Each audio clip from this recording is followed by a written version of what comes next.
Welcome back. We're here. I'm so excited for tonight. I have not been this proud of a slide deck in a while.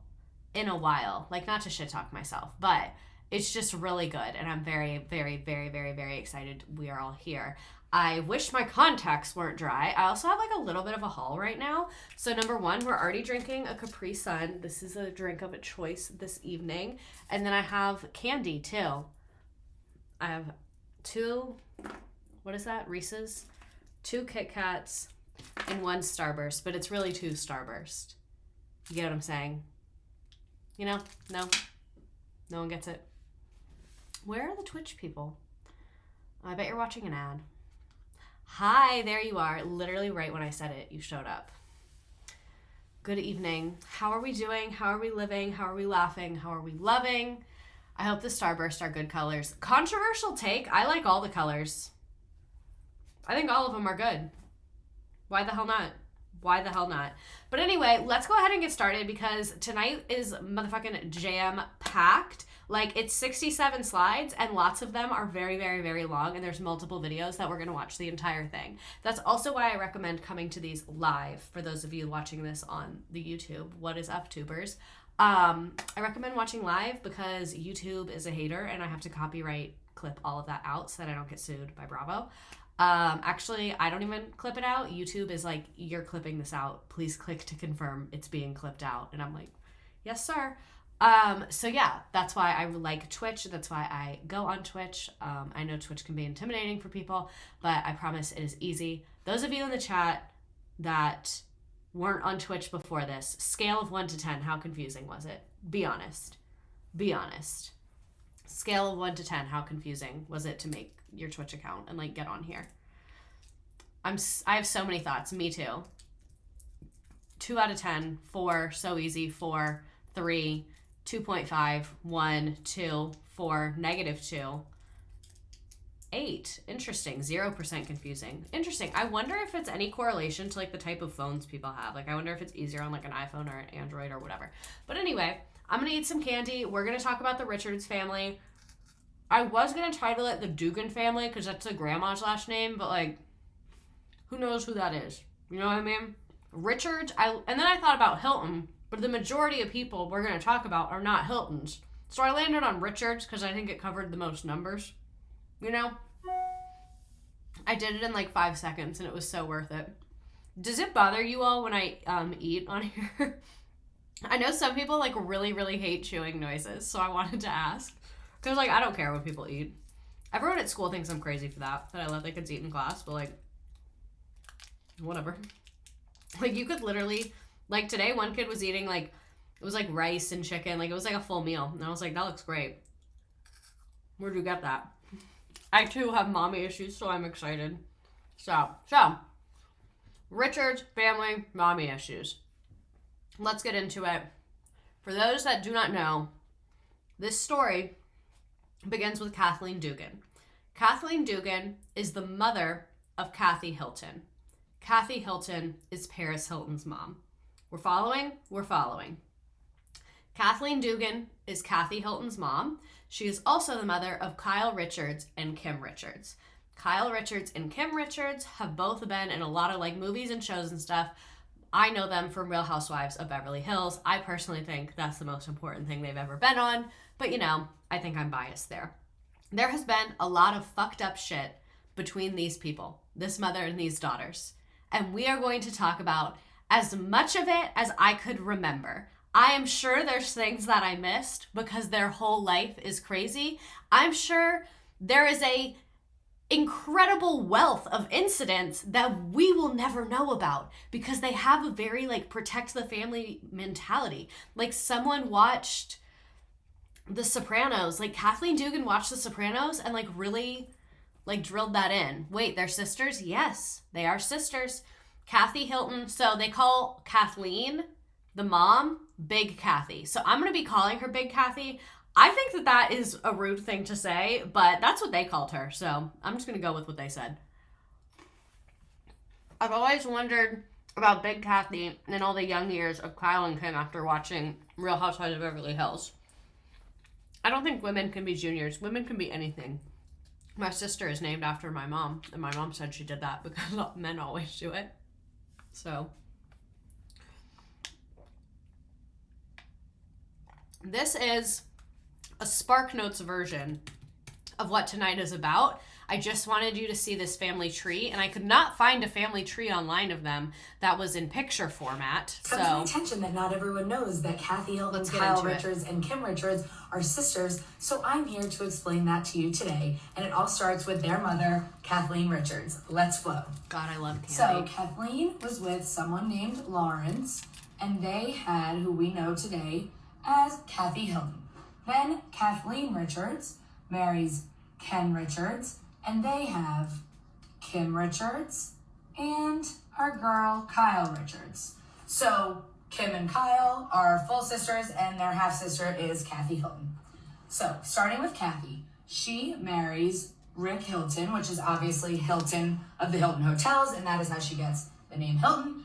And they have 4 children: Paris Hilton, Nikki Hilton, Baron Hilton, and Conrad Hilton, which is a name of a lot of the... Can I just say, Baron and Conrad, those are some white ass names. That's like the name of like a white kid that like calls his mom a bitch. You know what I mean? You know what I mean? Like Baron calls his mom a bitch for unplugging his PS5. That's a Baron activity. Hilton Hotels as well.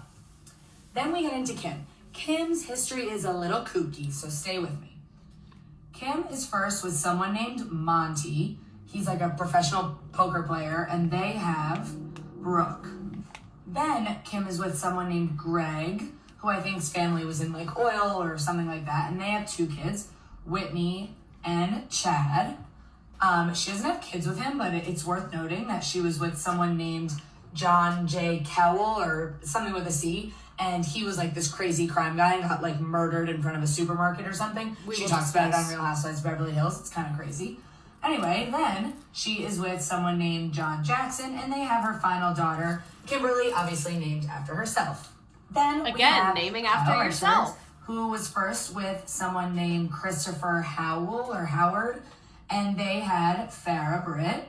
And then, of course, Kyle marries the most handsome man on Bravo, Mauricio Umansky, and they have Alexia, Sophia, and cute little Portia, who's not so little anymore, but she was on the show.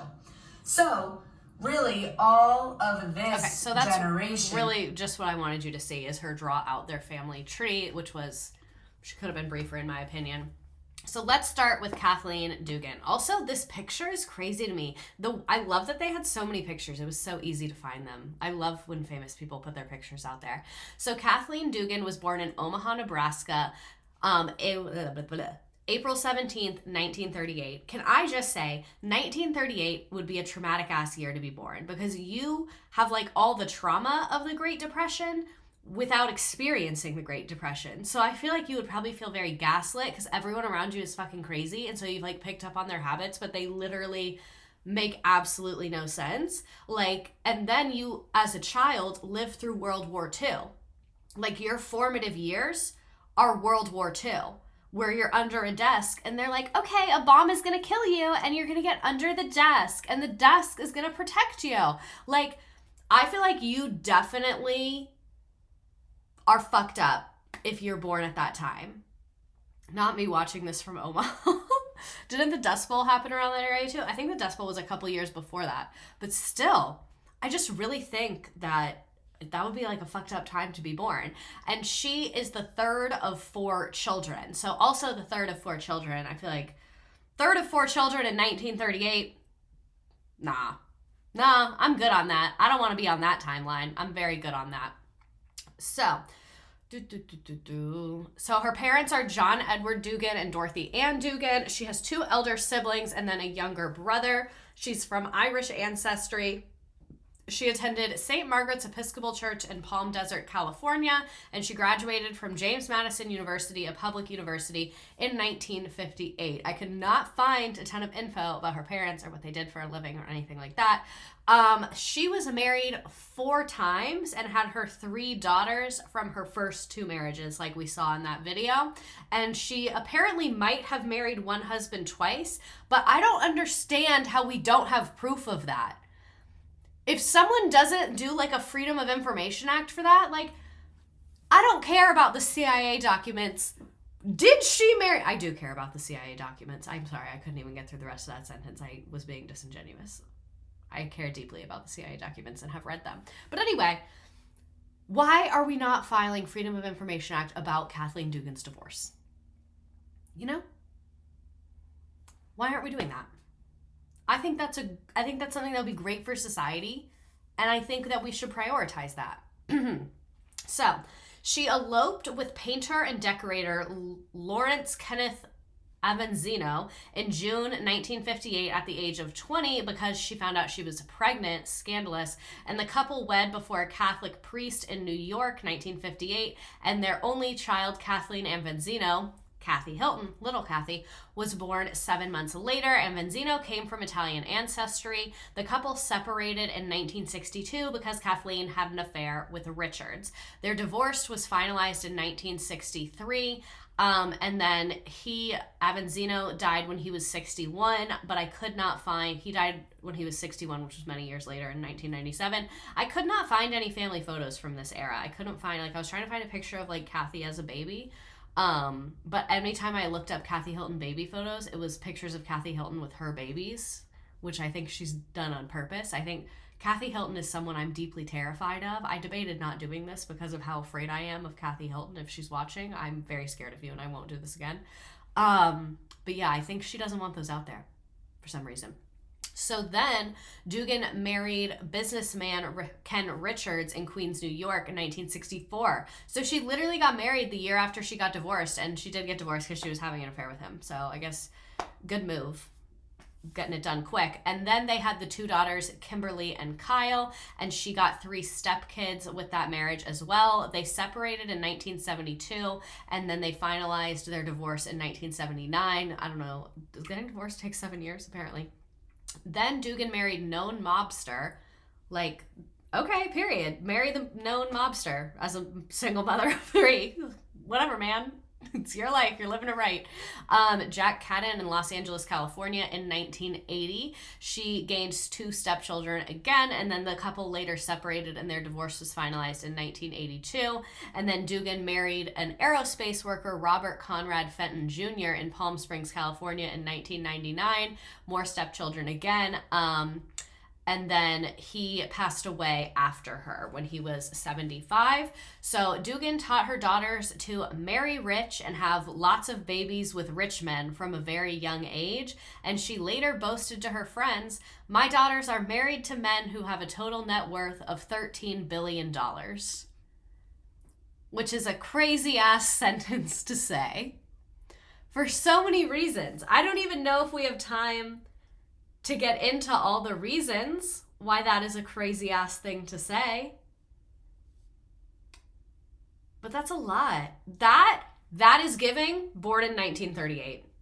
That is so giving born in 1938. That is absolutely the take a woman in 1938 birth year would have. I don't even need to know her sign. Yep. 1938. That's what you would take from that. Because I always wondered, Kyle Richards had her first kid when she was 19. And I was like, that seems so off base for them, always wanting to have this perfect image. But I see they didn't really care about the perfect image. They had a very clear objective, which I do respect getting everyone on a team. I think it is difficult to get people to agree on something as a group. So I will give her that. I think she is a leader. A leader in many ways. See, look how long this slide is. I know it's 67 slides, but it really could easily be 100. So Before we get into the stories from the Richards Hilton girls' childhoods, I just want to go into a quick intro of each person, oldest to youngest, just in case anyone who's like really not aware of any of these people kind of knows who we're talking about in relation to each other. So the oldest daughter is Kathy. She is now Kathy Hilton, married to the Hilton Hotel guy. She's an American socialite, fashion designer, actress, and television personality. In 1968, she began working as a child actress, but retired in 1979. She was on Nanny and the Professor, Bewitched, Family Affair, Happy Days, The Rockford Files, and film appearances include The Dark and On Air Live with Captain Midnight. Kim Richards' second daughter, she is also very, very big child star. I think she had the most successful child acting career from what I've gathered. Her career began when she was only 4 months old and appeared in a TV commercial from 1970 to 71. She starred as Prudence Everett in the television series Nanny and the Professor. She also starred in several Disney films, including Escape to Witch Mountain, No Deposit, No Return, and Return from Witch Mountain. And in 1974 and 76, she appeared in Disney's Whiz Kids Capers series. I don't really know what that is.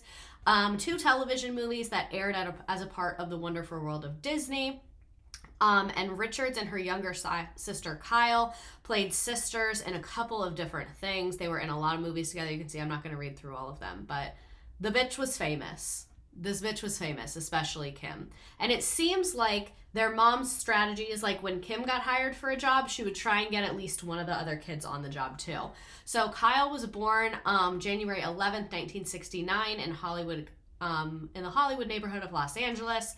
And she is named after Kyle Rote, a football player who played for the New York Giants, why would you admit that? And her career began with horror films, and she started her acting career in 74 when she was in the TV series Policewoman. She was in 18 episodes of Little House on the Prairie. Her sister Kim was also in Little House on the Prairie with her. And the two, they played on screen sisters a couple times. Here's just more about the movie. She was also in Halloween with Jamie Lee Curtis. That's kind of like the biggest known thing that she was in. And then she was in like the sequel films recently. But yeah, she was in a bunch of different stuff too. So really, really intense child acting family is mainly what I wanted to get across here. So let's watch some of the child acting clips. I don't have everything, obviously. I just kind of picked what I could find. Shout Factory TV, changing the channel. Yellow and orange. Well, here we are for today's sample parents. Hey, why so glum? Oh, he gets like that every once in a while. I guess we both Kyle. do. Yeah, that's Kyle. I mean, those people want to adopt us. Bet you wish your real mom and dad were still alive. How do you know? 'Cause that's how I first came to Fantasy Island. Just about when I was your age. I mean, you're an orphan too? My parents were killed in a plane crash. Mr. Rourke was the best friend they ever acting had. from this time. And they asked that if anything ever happened to them, I'm that so he would glad I raise was me. born in the now Mr. time. Rourke seems very nice. Oh, he is. But that didn't stop me from crying myself to sleep every night. Until one day I realized Truly that can't. wasn't what my parents would want for me. They want me to Lot be of happy insane. and to go on with my life. And that's what your mom and dad would want for you, too. You just gotta be happy. Go on with your life. Me when I trauma Choose your bond. new parents. But what if you don't know who to pick? Talk about an No, no. overshare. And your heart will know. But what if we don't? Well, then you'll just have to trust Mr. Rourke. He very rarely makes mistakes. Come on. So, off to a great start. I told y'all tonight was going to be good. This is the Escape to Witch Mountain trailer. Our planet was dying. We had to find another planet to live on. I think we might have been the only ones on our spaceship Kyle Perry. to have survived.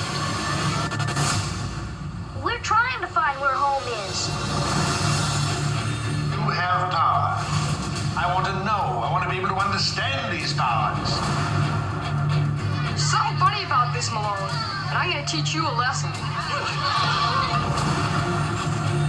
He wants to learn all the things we know. We've got to get out of here before it's too late. Billionaires right now. I will not rest until I get those children back. Find them!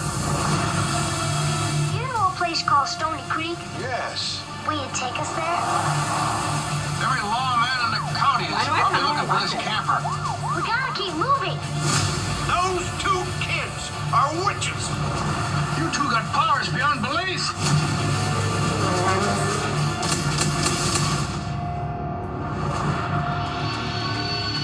Yeah, the old show with the modern editing is really funny because I guess they made a trailer for it because they put it on Disney Plus. So here's some pics back in the day. That's Kathleen and that's Kathy. These are again just some pics of the ladies throughout time. Kyle, Kim. We know who these people are, but no, this one really sends me. This one absolutely sends me. I think this is Kim and Kyle on one of Kim's wedding days. I didn't mean that like shadily, but they really are stunning. Here's some childhood pics. Look at baby Kyle. That was from what we just watched. Look at this. It's like so 80s. Stop. Oh, I skipped a bunch. Little House on the Prairie. A lot of them were of Kyle. She seems to be most out there with the pics. Here's Kim and Kyle together. They really do have like the it factor. Like I will grant them that. So these are some childhood stories. I just grabbed a bunch of different things. God, my contacts are so fucked up. I grabbed a bunch of different things from a few different articles. So Kyle Richards produced a television series called American Woman that was loosely based on the life of her mother and her growing up in the 70s. I have not seen American Woman, so I cannot speak to it. But they kind of like, through American Woman, she started telling more stories about her mom. So Kathleen was a headstrong, ambitious divorcee who didn't quite fit with her times. In the 1970s, she found herself having to support 3 girls in their upper crust West Los Angeles lifestyle, so she began managing her daughters, ushering all 3 into modeling and acting careers, as Kyle puts it, before I could even read. Sure, Kyle Richards is born and bred in Beverly Hills girl, but don't mistake... I hate when writers write like this, with a Tiffany silver spoon in her mouth. Kyle said, because I was a child actress, I had a different experience than most who grew up in Beverly Hills. I was going to the set every day in Simi Valley and riding horses on the set of Little House on the Prairie and catching tadpoles in the stream. It gave me a glimpse into a different world, which I really appreciate now looking back as an adult. In Beverly Hills, everybody is so privileged and has help and drivers. It was a nice break from that. And that's why she said, it was always important to my mom that we were down to earth. She made us clean our own rooms, wash our own cars. It's how I was raised, and it's how I want my daughters to be raised. And apparently, Big Kathy was a careening stage mother, and according to a detailed account, Kyle fondly remembers her mother as a rule breaker who allowed Kyle to drive when she was 13 years old. She said, I was driving before I had a license, and my mom was a rule breaker. She did not give a shit about any rules. If she wanted to let me drive to work at 13, she was going to do it, and she trusted me. That is insane.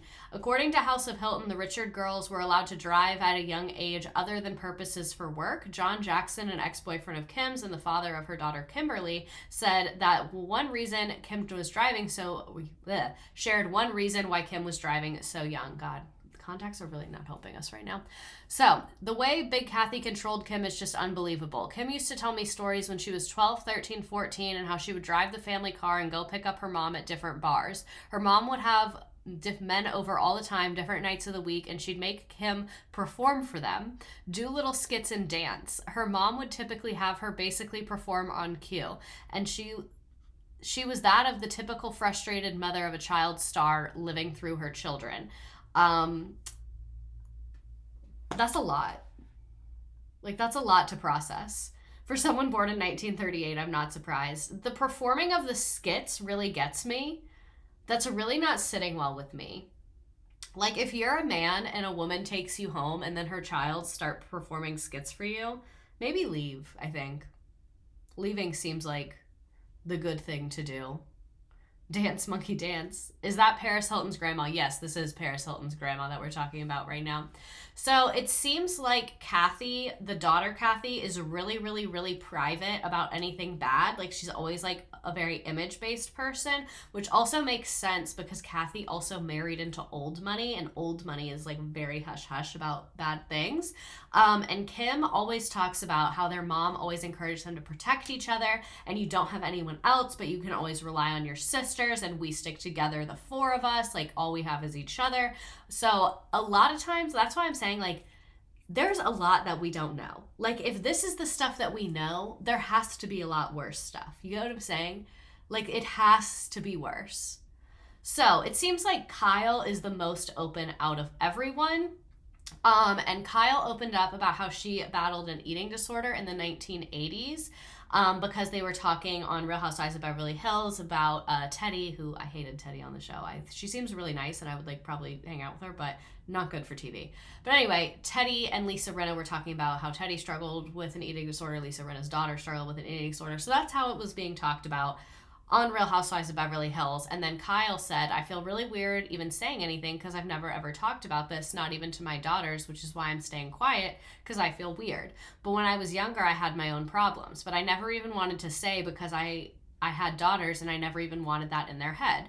It started when I was 17. I was on a TV show and I didn't like, they kept putting me in these things and my boobs were big and I was young and my sisters were tiny and cute. Everybody was blonde, blue-eyed, and skinny. I don't like my wardrobe, and they said, well, lose some weight and we'll put you in cuter wardrobe.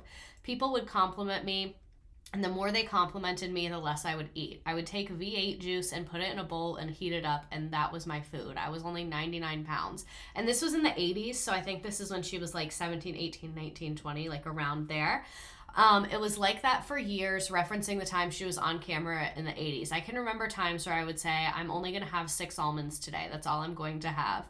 When I was growing up, my sisters were so skinny and all the models were, and that's what triggered all of that. But I was very self-conscious.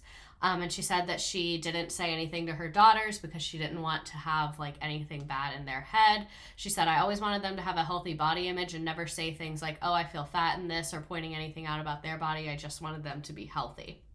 Yolanda Hadid. So I like how all the comments are like, wow, this is really serious and really sad. And the first one I saw was Yolanda Hadid. I'm so sorry.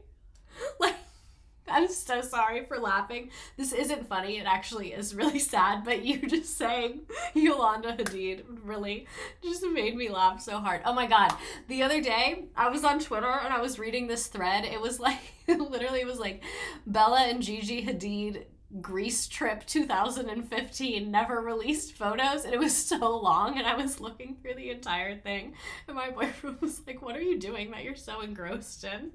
I was like, nothing. Yolanda is the ultimate almond mom. She really, really is. Imagine if Yolanda was there for that conversation. So I just wanted to remind everyone that we're only one generation deep right now. Like, this has already been a lot, and we are, count them, one generation deep. So she did not think it was a funny stream on Yolanda, maybe. So we're going to go into the adult lore of each sister individually, and then we will talk about the drama between them. So they'll come up in their stories, but we're really going to get into like everyone's individual life, and then we'll get to like all the shit show that's happened in between them as sisters. Yeah, this is already horrifying, I know. So daughter Kathy, young Kathy. Kathy is very, very, very, very private. Like I said, she married into Big Money, and Big Money tells everyone to shut the fuck up.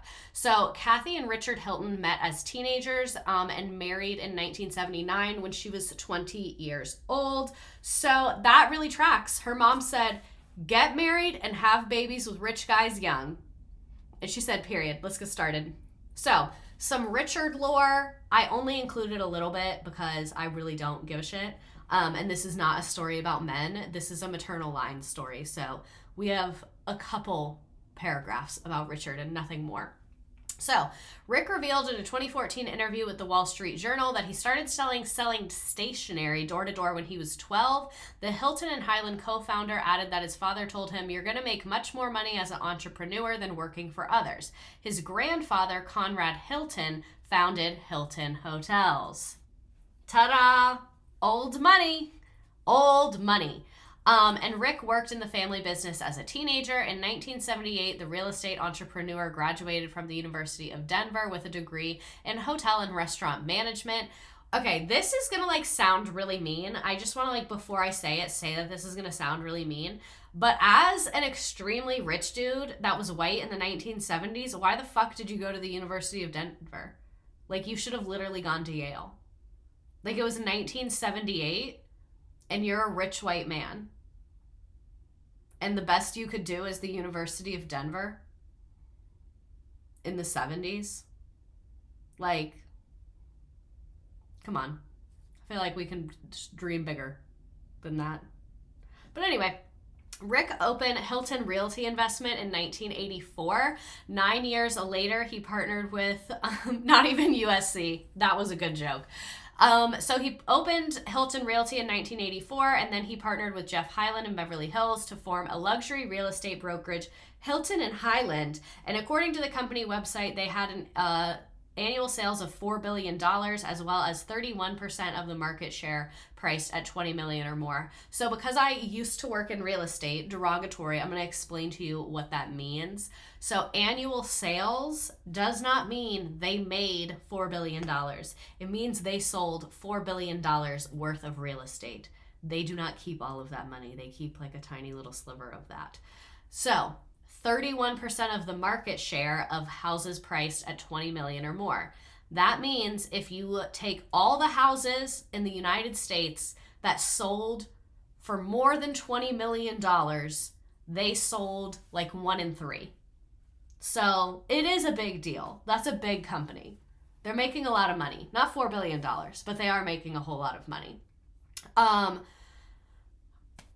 He said, "We're a brand that's globally recognized, which didn't happen overnight. My father told me it takes 30 years to build a reputation, and it'll take you 5 minutes to ruin it. We teach our agents the same thing, blah, blah, blah. These people are rich. Like, these people have more money than you or I could ever even fathom having." Their first daughter, Paris Hilton, was born in 1981, with their second daughter, Nikki Hilton, born in 1983. Kathy and Rick also have the sons Baron and Conrad, which I really cannot reiterate how much I dislike those names. In a 2007 interview with Access Hollywood, Kathy discussed her parenting as a line between being a friend and a mother. Red flag. "You know what? We are very, very close. We're on the phone, but I am their mother. You know, there's that fine line. I'm very strict. I call my daughter up and I say, 'That is enough now. Stop. I don't want to hear anymore. You better stay home.'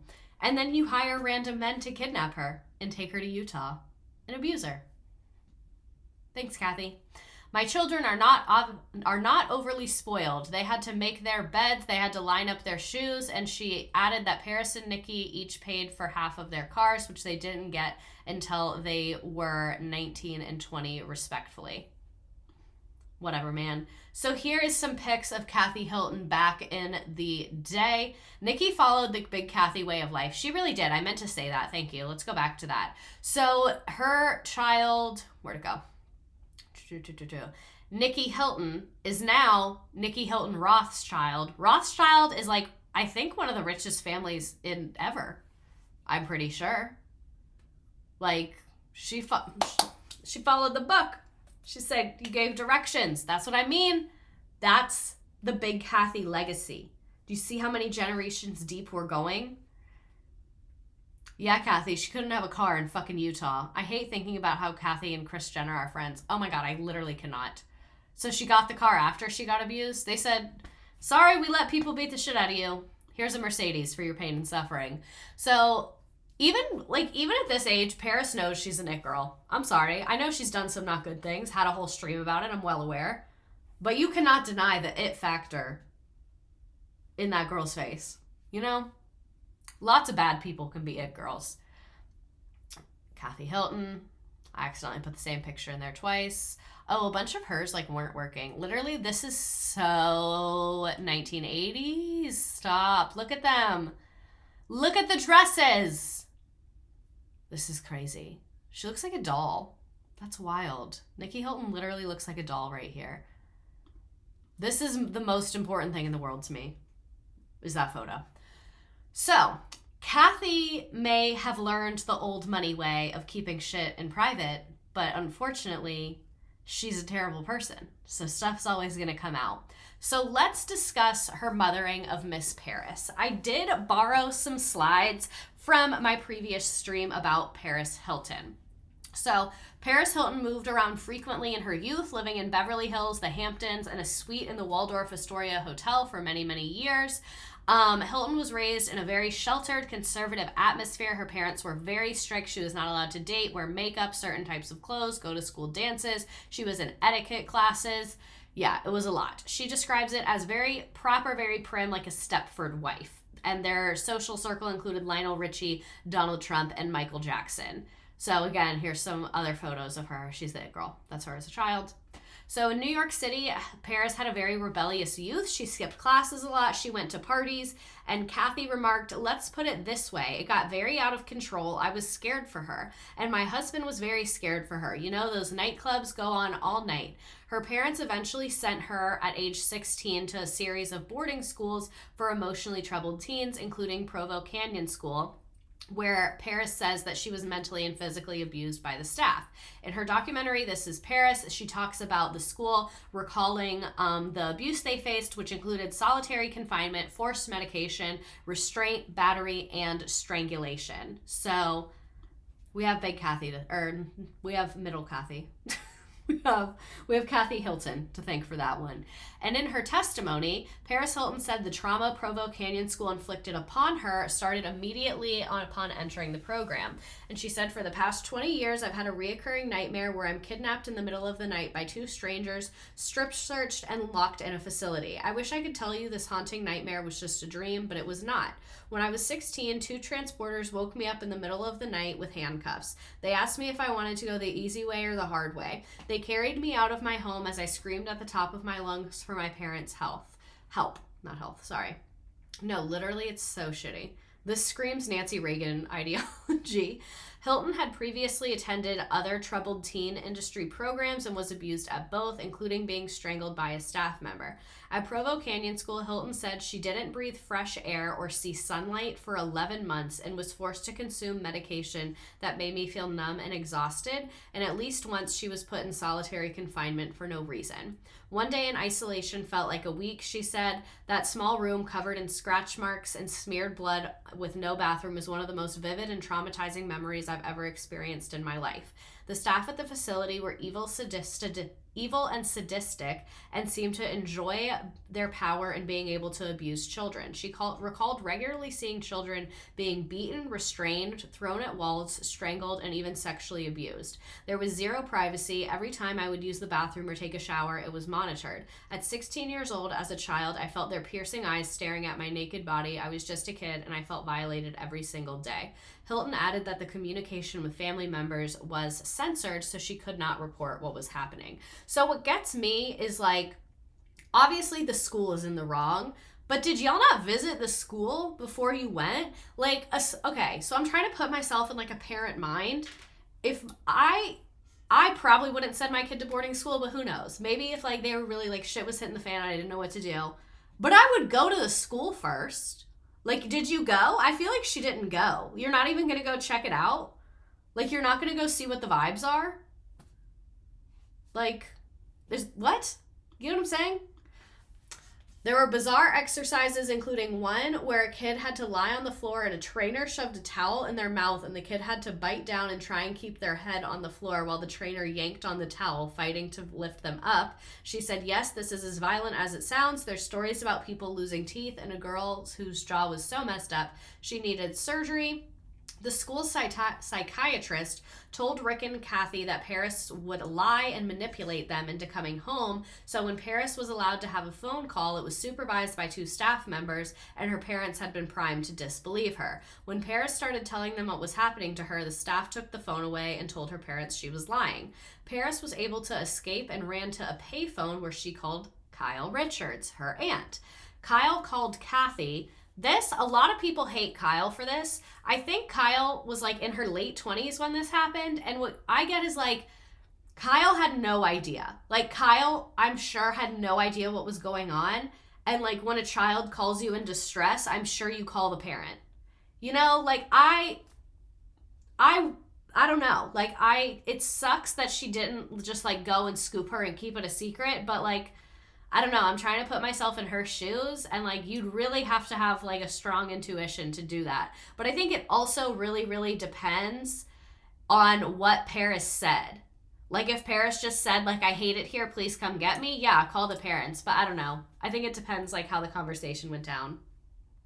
First thing you do is call the parent, though. Like, yeah, like, and I feel like unless Paris said, like, this is happening and my parents think that I'm lying to them and I'm being so serious with you that it's happening and no one's believing me, and this, like, if she broke it down like that, then I feel like Kyle would have a different reaction, but I don't know how she broke it down. She was also a 16-year-old, and 16-year-olds, as someone who spends literally all day, every day with 16-year-olds, 16-year-olds are not the most skilled communicators in the world, especially when they're going through traumatic events. So I don't know. It's a very tough situation. You also don't expect actual abuse when a teen runs away. Yeah, exactly. Exactly. Tough situation. So Kyle called Kathy, and then Kathy called the cops. God damn it, Kathy. And the cops took Paris back to the school. When she returned, a staff member backhanded her so hard that she fell to the ground. And when one of the staff enforcers got on top of her and beat and choked her while a crowd of people watched, Paris finally got out of the troubled teen system a few weeks before she turned 18, after her family visited for Christmas, and she was able to tell Rick Hilton that when she turned 18 and left, she was going straight to the Wall Street Journal to tell them everything that happened to her. I love her for that. That's how you manipulate an old money parent. She's like, I'll go to the Wall Street Journal in 4 weeks. I don't give a shit. What are you going to do? And her parents said that they thought nothing bad could be happening because it was so expensive. Yeah, notoriously greedy people treat kids great. Greedy exploiters are really going to do a great job with your children. So, yikes on bikes. We'll discuss more about Kathy and the drama with her sisters later, but for now, let's discuss some of the effects of Kathy's parenting. So Paris reveals that during the surrogacy pregnancy of her first child, she decided to keep everyone in her family, including her mother, in the dark. And a lot of people were like, oh my God, I can't believe you didn't tell your mom that you were going to be a mother. Y'all see Kathy Hilton. I would not either. And she, like on her show, showed Kathy holding the baby for the first time, and Paris said, my life has been so public, so out there, I didn't want my son to come into the world with any negative energy. I'm really happy I did it that way, just for Carter and I to have that journey together without the outside world chirping in. And side note, I'm not judging her for this, and Paris Hilton addressed backlash. Oh wait, no, I forgot. Let me start over here.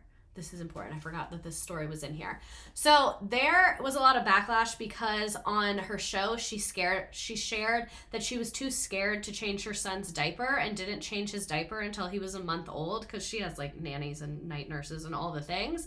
And I just want to say, like, she received a lot of hate for that.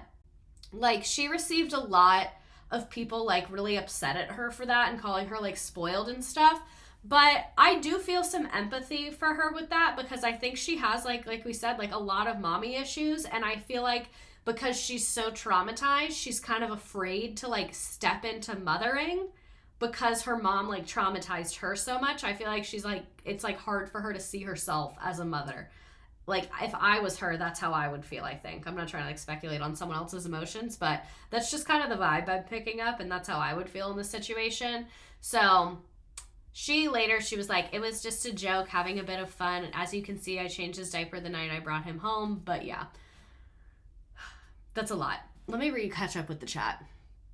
Yeah, of course they're getting your money with no oversight from you. Of course bad shit is happening. I'm horrified by how many kids have been through this. Again, some parenting style is the credit card. These camps still exist too. I had a physical therapist disclose to me that one of her clients sent her kids to a troubled teen camp recently. Yikes. Did you see the Pope said fuck surrogates? Interesting. I would love to see what the Pope said. This is the way I feel about surrogacy, not to like take this on a left field. So yeah, we do that every single time. So the thing about surrogacy is I think that the capitalization of women's bodies is a very dangerous thing. And I don't have a problem with surrogacy inherently, but I don't know. I feel like you shouldn't be able to make money off of it. Like, I feel like that's just setting up a really dangerous dynamic that's going to lead to exploitation. I feel like it's just such, and like pregnancy is so dangerous that I feel like it's just, it could get really scary, like really fast. Are you picking up what I'm putting down? I like don't want to get too graphic and make this depressing, but I don't know. I think surrogacy, yeah, I think the money should just be to cover the medical cost. And I like if like someone wanted to be a surrogate for like their friend, like I literally rock on, like it's consensual, whatever. But I think that as soon as you have like the compensation part of it, consent under capitalism is different. You know what I mean? Like you're consenting, but you're consenting not because you want to do it. So I think it's just a really, really slippery slope. So like I don't have a problem with it from any like, back in my day, you shouldn't be allowed if the Lord doesn't, like I'm not on any of that bullshit. I just think it could become really exploitative really quick. And especially when I saw like on the Kardashians where they literally just like take the baby away and then like the surrogate just like leaves, it just felt very dehumanizing to me that like they weren't even in the room when they were giving, I don't know, just the whole thing felt like really dehumanizing to me when I saw it like on camera. Not to mention all the male sperm donor scandals. The fertility industry is horrifying, very unethical, and very unregulated. Yeah, exactly. Exactly. In many states, the surrogate has little to no rights over their own health. It was very transactional and cold. Yeah, that just like doesn't sit well with me. But anyway, we'll talk more about Kathy and her sister drama later, but for now we're going to move on to Kim Richards. In 1985, Kim Richards married Monty Brinson, a supermarket franchise heir who later became a professional poker player, and they have one daughter together, Brooke. They divorced a couple years later in 1988. Later that year, she married Greg Davis, the son of a petroleum mogul. And they have two children together, Whitney and Chad, and they divorced in 1991. Kim Richards also took the Kathy Hilton play very seriously. She got married a bunch of times to a bunch of different rich people, so good for her. Following her separation from Richards dated the commodity salesman John C. Collette, and then 19 years ago, she was engaged to the commodity salesman, then 29, of Agora Hills, California. So basically what happened is he had like a crush on her from Escape to Witch Mountain, and that's how they met. And then they dated for several months and then started to discuss their dream wedding. She loved him and he loved her. It was like a fairy tale. They seemed really happy. But then he was gunned down by a hitman outside San Bernardino Valley Deli in what may have been a business scheme gone horribly wrong. And he was speaking with Kim on the phone when it happened, and Kim had to identify the body. So, like, I understand why Kim Richards has a lot of issues. I get it. It just tore her apart emotionally. She was not in a good place. She really loved John. They were a good match. Before his death, he was the central figure of a criminal scheme involving 8,000 elderly investors and nearly $150 million in losses. In today's money, that would be $322 million. And he became one of 6 defendants in a civil suit filed by California regulators. He was shot twice in the head at point blank range by a hitman who had been paid $30,000, which in today's money would be $64,000. The OG Jen's shot. The hitman was sentenced to life in June of 93 to 30 to life because after he was found guilty of murder, and prosecutors presented evidence that it was a paid hit but did not present evidence of who bankrolled it or why. And after Colette's death, Richards was in a relationship with an Actually, before, like, let's just process that. Before we move on to after, let's just process that. Stop. I feel like that's cheap. I mean, he got caught, so clearly he's not, like, the best in the business. Because he got caught and is serving a life sentence. So I think that was his first job, I'm going to be honest. He did it outside of a deli. That does not scream professionalism to me. I wish I had another Capri Sun. I like how y'all are saying that that's cheap. But yeah, that would be really traumatic. And she was already a mother of a couple of kids at that point. That's a lot. Not Gypsy Rose. $60K for one job, not bad, to be honest. No, that was not her first husband. That was the guy she was dating after she had already been divorced twice. So, like, she had already been through some shit. She's been divorced twice. She has 3 kids. No, that is not her first husband. Kim Richards. That does not scream professional to me. Miss Redacted on a sloppy hit job. I'm at the W. That's almost double my teacher's salary. You only make $30,000? You need to tell them people to pay you better. So here's some pictures of Kim Richards back in the day. Kim Richards was the baddie. Look at her. Her baby.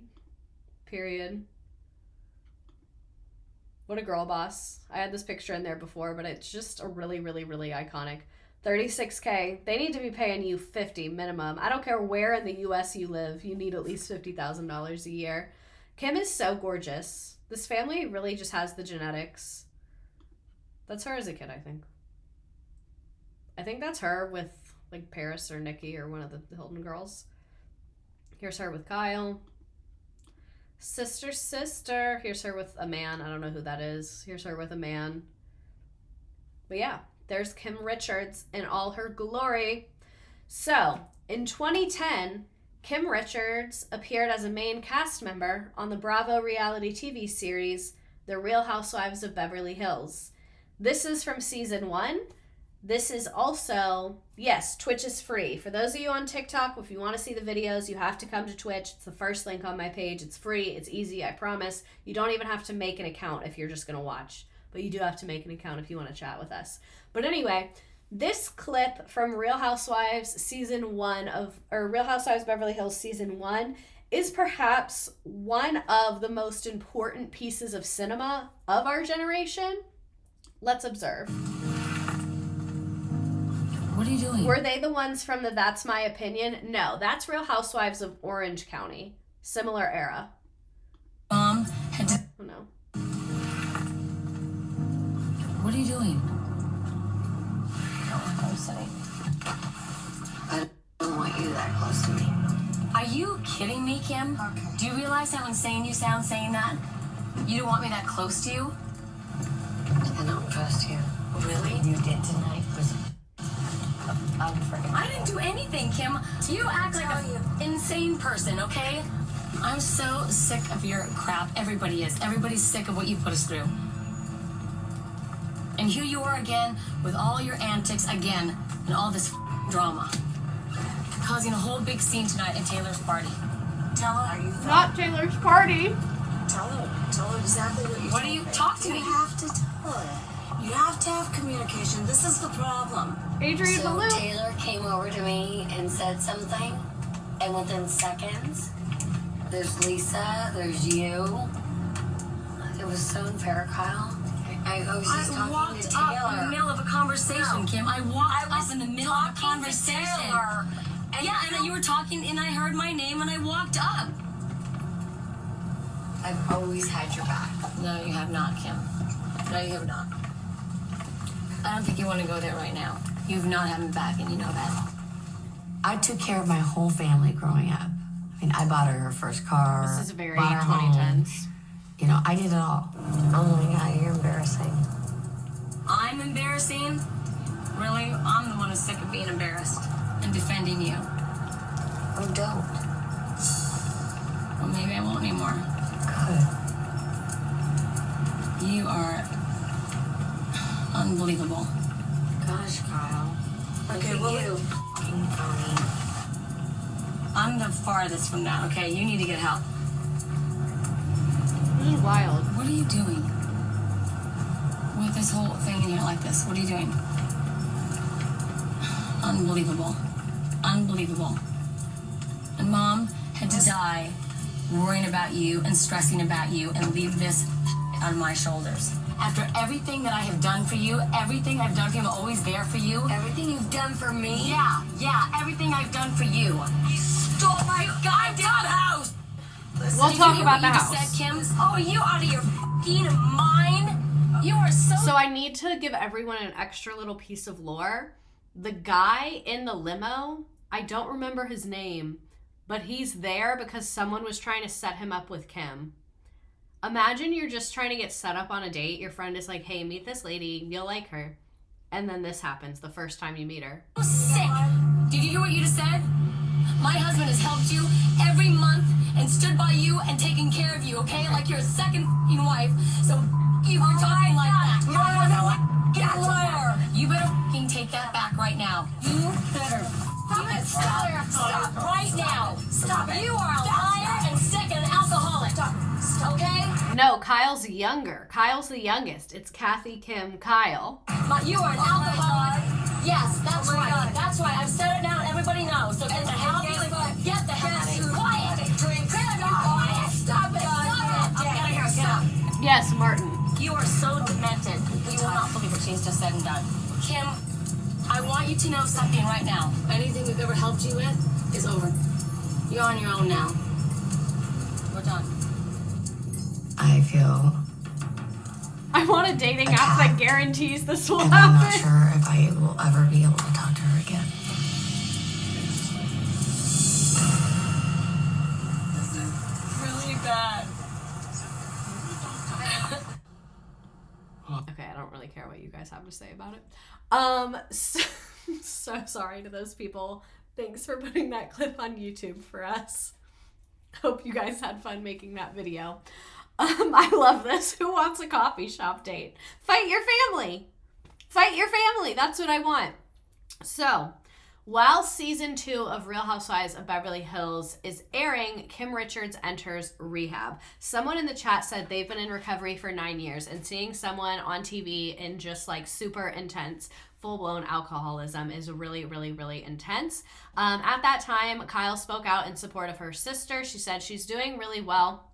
We're all really proud of her. Having our relationship being played out on TV is difficult. People dissecting it and thinking they know us is very difficult at times. We've gone through a lot together. Some of our reactions are to things we've gone through together, but people haven't seen them. We're happy to say we're in a much better place right now. And later during the reunion special, by Andy Cohen, right now, Salt Lake City reunion is sending me. But anyway, the reality star admitted that she is an alcoholic, but is back from rehab and feeling confident in her recovery. And then she returned to the show for 3 seasons more after her rehab stay. So we will come back to Kim, but I wanted to go ahead and give Kyle's lore because she is very important to Kim's timeline. So I wanted everyone to see like Kyle's like adult story so that you can understand Kim, because Kim, like in and out of rehab, Kyle's very involved with that. So I just felt like now was a better time to do it.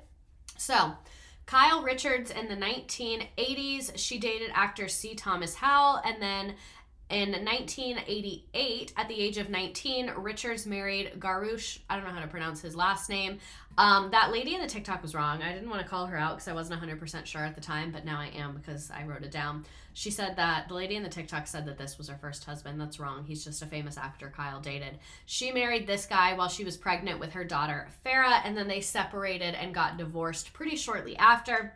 He was on the show a couple times, like at graduations and birthdays and things. Kyle said they've always had a really positive relationship, that he's a great guy. She was just too young to get married. Gurayish. Oh, thank you. When someone said they liked Kyle's OG face in the last clip, that wasn't the OG. That was the 2.0. I was also a fan of the 2.0. I think everyone's 2.0 is the best because plastic surgery, like when you get older with plastic surgery, I feel like it's hard for it to look good, especially if you got it when you were young. And then she met her second husband, Mauricio Umansky, a Los Angeles real estate agent, in 1994. He is the son of Estella Snyder. He is of Russian and Greek Jewish descent, but he was born and raised in Mexico. And they got married in 1996 when Kyle was 4 months pregnant. So again, rich men get pregnant. That's the plan. That's the plan. I like the 2.0 too. Adrian's hubby was hooking them all up. I know, right? So they have 2 more daughters, Sophia and Portia, and she converted to Orthodox Judaism when she married him, and they attend the Kabbalah Center in Los Angeles, and they live in Encino, Los Angeles at this current moment in time. So just to kind of give you context about who she is, and she was really she said this in Beverly Hills, she was focused on being a stay-at-home mom for like her child, all of her kids' youth, and she has 4 daughters. So here's some Kyle pics. Like I said, Kyle appears to be the most public. I stand corrected. The face in the clip was my favorite face. Kyle appears to be the most public of them. This is a gorgeous photo. This really is a gorgeous family photo. I don't like that they're barefoot. I wish they had on like flip-flops or something. Okay, that is a hot man. Yeah, that's apparently the consensus. You know who my favorite husband on The Real Housewives is? Greg. Greg from Real Housewives of Atlanta is the best housewives husband out there. We love Greg. But anyway, here's some more of their family pics. Them just doing their thing as rich, famous people. This is an older pic. Their daughter, this one, Portia, is I think she's like 15 now. Yeah, see, there she is, older. This is a very recent family pic. Only one of them's barefoot in this one. We're getting better, you guys. But yeah, there is her and her family, her 4 daughters, her husband. We slay. Greg Leaks was the goat. Love me some Greg. So I literally just took her fucking ginormous Wikipedia page and told ChatGPT to turn it into a timeline just so you can kind of see her like career. She started on Real Housewives of Beverly Hills in 2010 on season 1. She was on the cover of The Hollywood Reporter. She took on the role of a modeling agent in 3 episodes of a soap opera, Days of Our Lives. She also does a lot for Children's Hospital Los Angeles. She launched a fashion line for the Home Shopping Network. She opened a store for a while, then the store closed. Now it's just an online store. She was on The Celebrity Apprentice. She was the co-executive producer of American Woman, which is inspired by, but not a literal accounting of her childhood. She won an award. She launched a clothing line. Can I just say, this is really niche. You have to be like a Real Housewives of Beverly Hills fan to appreciate this. But when Kyle launched the clothing line with Shahida, I wanted to fucking jump through my TV and strangle her because she was making it so hard for those people to work because she was like, oh, my daughters want to be in the shows. They don't want to. They do want to. And like she went in the day before and was like changing things all the time. And like putting together a fashion show is a lot of fucking hard work. And I could tell that producer literally wanted to murder her. And I wanted to murder her as well because she was being a fucking nightmare. Where the producer was like, yeah, I had to stay up for 7 hours last night to redo the color flow of the show because you at the last minute wanted your daughters to be in it. And then she was like, oh, my daughters can wear whatever. And she was like, girls, just pick something you want to wear. Like she has... No, and like her co-designer hated her, and like Kyle said she would literally like take pictures of like a tree and send it to the designer and be like, I feel like this should be a dress. And like that doesn't make you a fashion designer. They were obviously just using her for her celebrity and to get on TV, which is literally fine. Like I recognize you guys are running a business, but she was just making me so angry. And the part of it that was making me so angry is that she had no idea how terrible she was being because I don't mean this as an insult, it's just a fact. She has never had a regular job and never been the bitch and had to do the grunt work and had to do other people's bidding and had to be on the receiving end of a demanding asshole. So she has no idea how many problems she was creating for people. And it made me so embarrassed for her because I think if she knew, she would be embarrassed. Because she doesn't, at least, I've seen all 12 seasons of Beverly Hills, so I feel like I can speak to her psyche.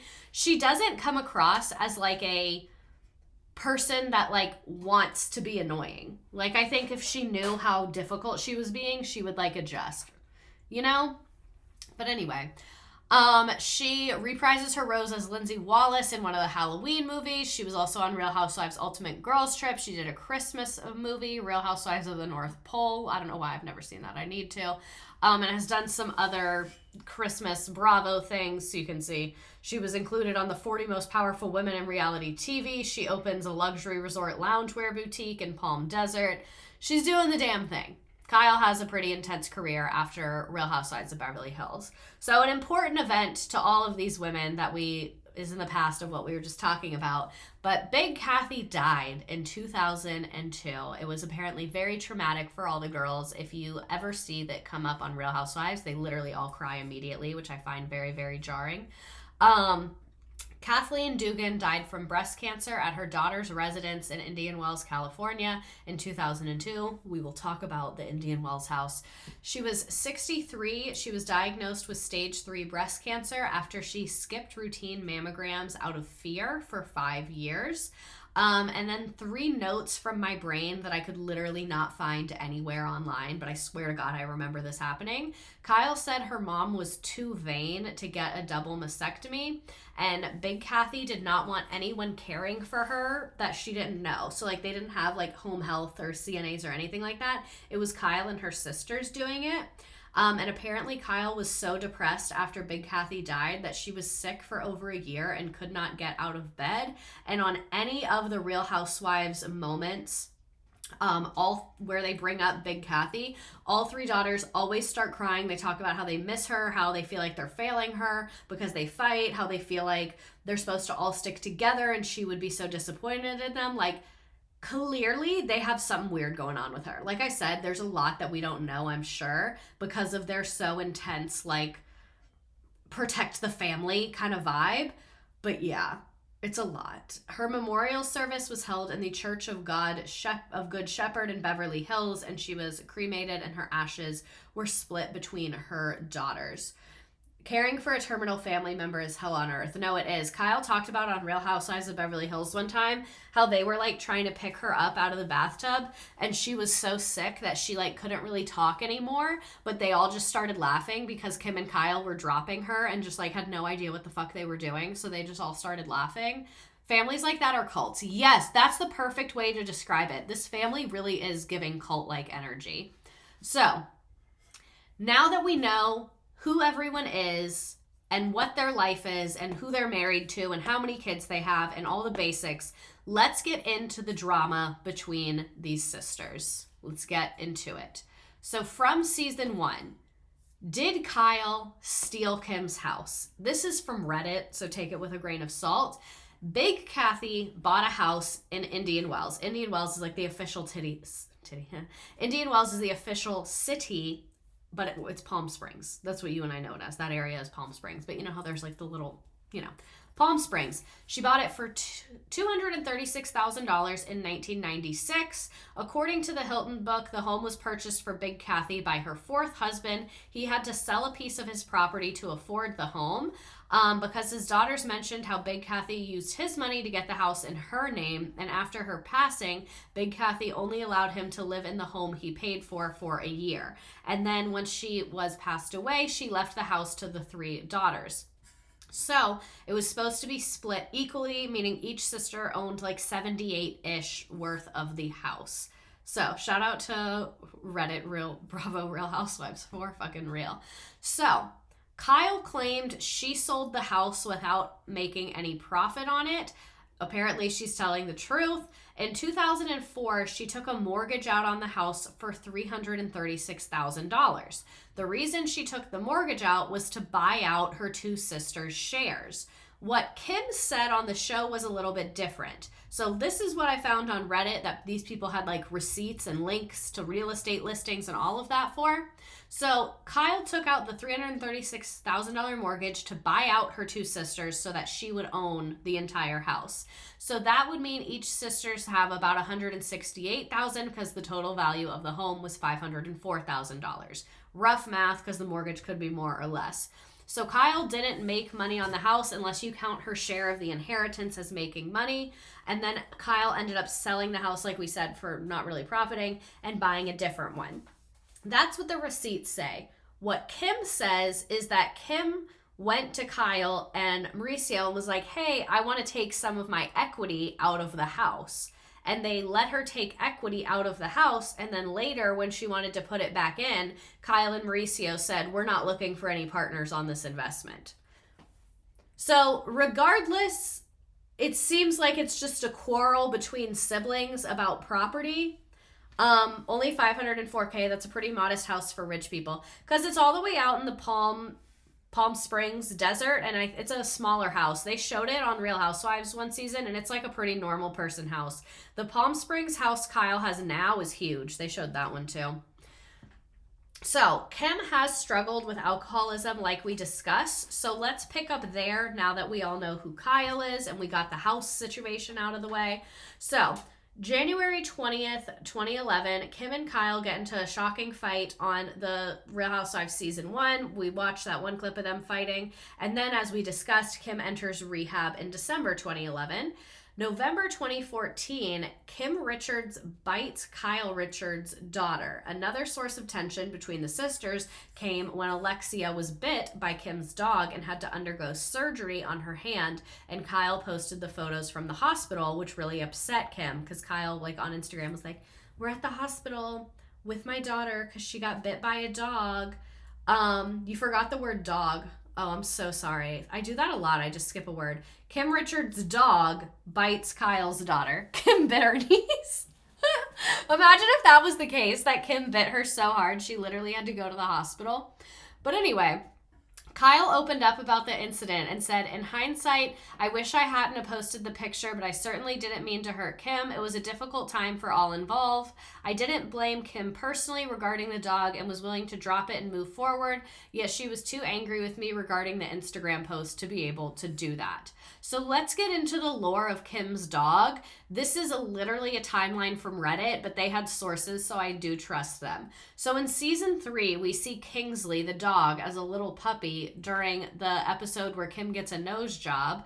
And Kim got Kingsley from her nephew, Kathy's son, around summer 2012. Reddit is creepy sometimes. No, it really is.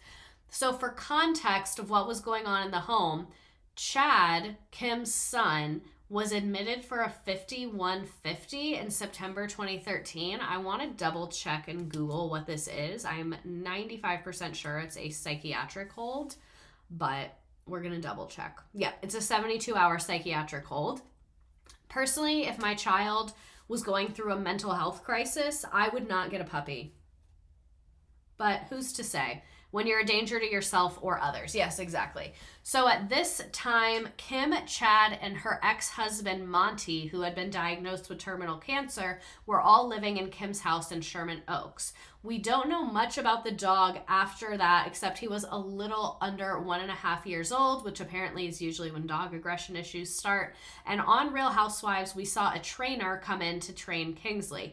Kim claimed it's because Kingsley was eating shoes, but it clearly wasn't. Kingsley went after the trainer pretty much as soon as the session began, and the dominance-based pseudoscience trainer, I think this person just has like a lot of opinions about dog training, which I really, really do not know anything about and I'm not bothered to know about. Was it a big dog? Yes, it was a pit bull, which we will discuss. Where was I? He said that Bravo did not air all 5 training sessions he did with the dog. Shocker, Bravo didn't air 5 training sessions with a dog. And that Kingsley had to be muzzled because Bravo was afraid of a possible wrongful death suit. So apparently Kingsley was biting people so much that Bravo said, you need to muzzle that fucking dog, because they were worried that someone on the crew would get hurt and sue them. So additionally, Kay Rosario, the first victim, and Kyle Schwab, a trainer, would both allege that Evolution is the production company for Real Housewives, built a $6,000 crate for Kingsley to be kept in the backyard during filming starting in season 4. I'm skipping some because it involves Kim's sobriety and arrest, which we will discuss later and is not relevant to the dog. In April 2016, Paige Sanderson, Kim's former assistant, was mauled by Kingsley while helping Kim get ready for a Real Housewives appearance, and there are competing versions of what happened, but either Paige or Kingsley was being contained in a bathroom, and then either one, Paige was coaxed out of the bathroom with assurances that Kingsley was a good boy, or two, Chad let him out after threatening to do so if everyone did not leave. And Kingsley mauled the assistant so badly, but the lawyer claimed that she almost died. And adding to the awfulness of the incident, Kim and her lawyer bribed Paige not to call 911, and Kim's lawyer offered to drive her to the hospital as long as they could report that it was a stray dog and not Kingsley. Kingsley literally said, "Get these damn cameras out of my face." I feel like forcing the dog outside and not actually socializing them might be part of the problem. Allegedly, all this is going on as Paige was just like bleeding and bleeding and bleeding. And then in 2016, Paige filed a lawsuit against both Kim and Kyle Richards. Kyle was dismissed because she did not know that Kingsley was living on the property. I don't really see what Kyle has to do with this, but you know, when people sue, they name anybody. And then after this incident, it was assumed that Kingsley was destroyed, which, do they mean euthanized? Is what I'm assuming they mean by destroyed. This is also evidenced by the fact that there have been no more lawsuits. Poor guy, he clearly had some neurological problems that were exacerbated by having shitty owners. So this is an elderly woman that was mauled by Kim Richards' pit bull. His reputation was destroyed. It really, really was. Justice for Kingsley. They should have rehomed Kingsley. They clearly don't know how to manage him. I think Kingsley literally needed to live like on a farm where like lots of dogs live in like a good environment. Like, you know what I mean? How people have like dogs on their farm, but not in like a puppy mill way. And like the dogs are getting a lot of activity and working. Like, I think that's what he needs. Reality TV star Kim Richards' dog is at it again. First, Kingsley the pit bull attacked its trainer, an incident featured on the Real Housewives of Beverly Hills. Then came news that the dog bit Richards' 18-year-old niece, leaving her with injuries so severe she needed surgery. Now, in this Inside Edition exclusive, another victim is speaking out. It was just horrible. 80-year-old Kay Rosario says she was visiting the Real Housewives of Beverly Hills star here at her home, relaxing on a bed when she was like the Drake and Josh by house. Richard's pit bull. Yeah, I was bleeding like crazy, and the flesh was hanging off my arm, and the back of the hand was cut right through to the tendon. Photos show the gruesome injuries in her hand and deep bite marks on her forearm. Had I not had my arms up and he came at me, he would have gotten my throat and my eye. Kay was an old family friend who was once like a second mom to Kim, which she says made the TV personality's response to the attack even more upsetting. Kim said, no, don't call the paramedics. I'll get fired from my job. You mustn't tell anybody about this. Oh, I think it's terrible. Not the dog in the window. Shocking thing to say. The first thing you do is call a paramedic. Kim Richards calls Kay's version untrue and says she offered to pay her medical bills. Still, Kay says she felt she had to speak out. Somebody needs to stop this girl. Kim Richards screaming Kingsley. Like, this dog just doesn't need to be in this environment. So, back to Kim's life. In an episode in the 5th season of Real Housewives of Beverly Hills, Kim got into an argument with Eileen Davidson and Lisa Rinna. I love Eileen Davidson and Lisa Rinna. On the cast trip to Amsterdam. When Kim's sobriety was questioned by the women, Kim accused Kyle of not coming to her defense or supporting her. Kim also brought up Kathy during the fight and said, Kathy would not ever act like this. Kathy would have my back like a real sister. And I'm sorry that this event is really not that important, but I just really, really, really like this video, so I just need to watch it. And I hope that you all agree we need to watch it. I'm sorry if I've ever, gotten into your business. I never meant to. I only wanted to. Where you at? Gotten into your business? Yes, you have. And we've discussed that. I only meant to help. Lisa, I have been sober for 3 years. And in 3 years, my friends This whole trip right was here, insane. Yolanda! and my family have not ever seen me like that in 3 years. I said that night I had taken something for pain and it obviously didn't work for me. And let me finish. And I said that. It didn't react to me. The next day I ended up in the hospital for a week. If any of my friends right here had seen that more than once in 3 years, my friends, my sister would have come to me and they would have been concerned. You have gone around to everybody and talked to them. How do you know I've gone around to everyone? And you too. Don't point your finger at me, Kim. What a time. You don't know what you have till it's gone. This cast was stacked. It really was. I miss Eileen. I care about you. I'm concerned about you. First of all, let's not talk about this. Excuse me. I'm concerned about you at your situation at home. Just wait. You want to bring out my stuff? Let's talk about your home life. Kathy would not ever act like this. Kathy would have my back like a real sister. Yikes. You have been doing this to me for years. It's not okay to talk to your sister or anyone like Have a that. piece of bread and maybe you'll calm down a little. Shame on you. You're disgusting, Kim. Please. Can I interfere 1 second? I understand your sensitivity because you've worked really hard this for years. When I talked to her, she said, Yolanda, Kyle has it tough, but also plays the victim. laws. My husband has She only does. been sober for 3 years. Excuse me? Did you just say let's talk about the husband? Let's not talk about what you don't want out. Just wait. You know what? Let me tell you something. Don't you ever don't touch my husband. Just saying. Don't you? You don't want out for everybody to know? You better watch what you talk about me or everybody will know.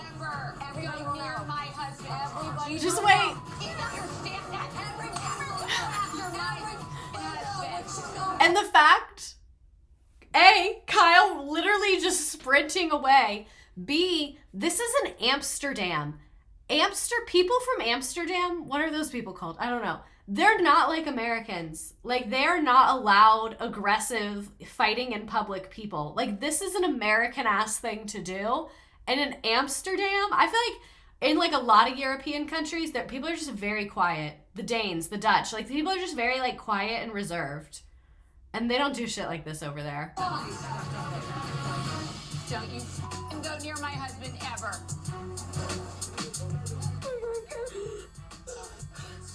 I'm sorry, but she can't lie about me or I'll tell something that is true. Someone who said, can someone give me context on the husband comments? There's literally no context. Like, Kim just said that out of nowhere, so I think Lisa Rinna freaked out because she didn't know what she was going to say. Like, I don't think there is some kind of rumor about Harry Hamlin, at least not that I'm aware of or they ever revealed. I know you came from a good place. I know. Please, don't cry, please. Go after your new friend, Kyle. Oh, Kim, stop. How can I defend your behavior when you act like this? What are you talking about? She lies about me, and all I said was I was gonna... Look at the people in the back. Life. You want me to defend you? She's lying about me. So... that's a lot. Like, that's literally just a lot. Harry Hamlin is the best housewife. I'm literally obsessed with Harry Hamlin. So, fast forward to 2015. I'm sure as you've seen, Kim went to rehab and then said she was sober, then was back in rehab and said she was sober. April 16th, 2015, Kim is arrested. According to officials, Beverly Hills police were called around 1:30 a.m. in response to a reported fight when Richards was described as belligerent with slurred speech reeking of alcohol. Per police, she was initially in the bathroom and refused to come out, but she was eventually brought to Beverly Hills Police Station for booking. While at the station, Richards kicked a police officer. She has since been processed and released. Later article where Kim is interviewed about this incident, but this article came out much, much later. She said she felt horribly guilty about the night of the public intoxication arrest at the Beverly Hills Hotel. The former Housewives Beverly Hills star says she has been nearly 3.5 years sober ahead of her arrest. A few weeks before, she'd had a glass of wine with a friend, and the night of her arrest, she drank at her daughter Brooke's home. I had a drink at her house. I felt horribly guilty. I thought, I need to go home. I just can't be at my daughter's house like this. This is terrible. After leaving her daughter's house, she ended up pulling into the Beverly Hills Hotel to avoid drinking and driving. It was one of her usual hangouts, but one she had not frequented recently. When I walked in, nobody knew me there. Richards tried to sit in her favorite booth after being informed the hotel was closing soon. He said, "If you don't leave, we're calling the police," and I really thought he was joking, and he called the police, and one thing led to another. She later received a probation plea deal and was ordered to attend Alcoholics Anonymous. This is so stressful to watch. I don't know how y'all do it. It's literally art. I love Real Housewives. Then July 2015. So again, this is her getting arrested April 2015. Then she had to go to Alcoholics Anonymous. July 2015, Kim Richards left rehab in May to attend daughter Brooke's wedding after checking herself in following her drunken arrest in April. So literally, April, goes to rehab. May, checks herself out to go to her daughter's wedding. According to the family, Kim traveled to the wedding with a sober coach who was being introduced as her Pilates instructor, and they stayed together in a house separate from the bridal party villa. But after a few days, the coach became so fed up with Kim's behavior that she quit and left Kim in Mexico. Kim's sober coach left after day 3, and she was just fed up with Kim. I think the sober coach was being a little dramatic. Very, very interesting. Seriously, I'm sweating trying to keep track of everything. This family is wild. I told you all this was crazy. She continued, "I was super stressed out, and I think I looked on the ground and there were 2 little margaritas and I drank one. I'm not even sure. That mixture of the prescribed medication, so that is probably why I drank." That's not screaming taking accountability to me. Yes, I'm on Twitch. Thank you for asking, TikTok. And then following Brooke's wedding, where she saw her sister Kyle for the first time in 6 or 7 months, the star opted to sit out of Kim decided to not go to Nikki Hilton's wedding and decided to stay in treatment. So that was a little hard, Kim said, of seeing her sister, and had talked to her a couple times when she's been in France and London.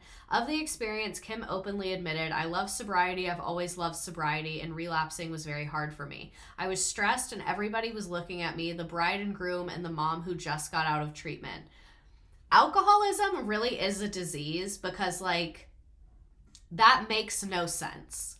You have to have, you literally need to be, not in normal thinking capacity to have thoughts like that. I'm stressed that people are judging me for being just out of treatment, so I'm gonna have a drink. That literally just makes absolutely no sense. So that's how you know, she is an addict, because addicts don't think rationally. They, their addiction is their, guiding light. I'm going to do so poorly when the game comes around because this is so new to me. And alcohol is everywhere. And someone who said, how insufferable do you have to be a sober coach? I completely agree, because what even is that? I've never heard of that. And then she quickly checked herself back into rehab after she drank in Mexico. She continued, "It was not easy, but I have to say, don't take this the wrong way, but I really wanted to go to treatment because I needed a break from what I was going through at home. Monty, my ex-husband, is very sick. My son isn't doing well, and I had to give away my dog, and I wasn't talking to my sister." So it seems like Kim is just consistently going through it. Following her relapse, she appears to be looking well and apparently completed her treatment program and had been sober for 30 days. On the experience, she said, "I went in to learn a whole lot about myself. I dug deep into my past, things that happened to me as a child, good and bad, teenage years, relationships with all my loved ones, where they needed to be mended, where they're powerful. I worked on me." When asked if her arrest was her aha moment, Kim said, "Actually, my arrest was my aha, I get to go away now and take rest and take a break from all of this. I don't want anybody to take this wrong, but I truly needed a break from hospitals, family, the pressure. I needed to go away." And then she was spotted out at an Italian restaurant with a friend and said that she's doing great in her sobriety. And this was July 2015. And again, she had been sober for about a month. But it turns out she was not sober for very long, because August 2015, literally a month later, she was arrested at Target for shoplifting. The police revealed a haul of stolen goods, including animal crackers, stickers, a vanity mirror. Her mugshot is out there, but I'm not going to show it because I think addiction is really difficult and really sad. And if I was in addiction, I wouldn't want people looking at pictures of me and making fun of me where I was literally at my lowest. So I just don't really want to show her picture because I think it's embarrassing. I try and only show pictures that people like normal people pictures that they've put out there. You know what I mean? Do you know how much you need to steal from Target to get caught? You'll see. It must be so hard if going away was a relief for her. Yeah, for real. So, apparently, she got caught because she literally just tried to walk out with 2 full carts.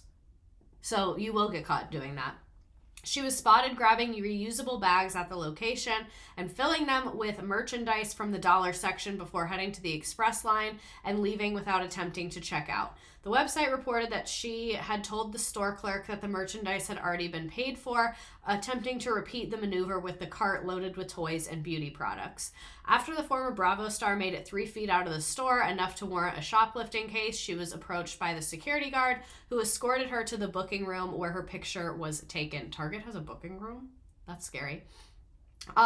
She told security she did not recall if she had paid for the goods or not. TMZ also acquired photographs of the haul, and we'll look at the pictures later. It's literally just a ton of random stuff. Tape, mirrors, glue, tissue paper, pencils, stickers, like literally just a Target haul of the most random stuff. She spent a night in jail after the cops arrived on scene and arrested her for theft.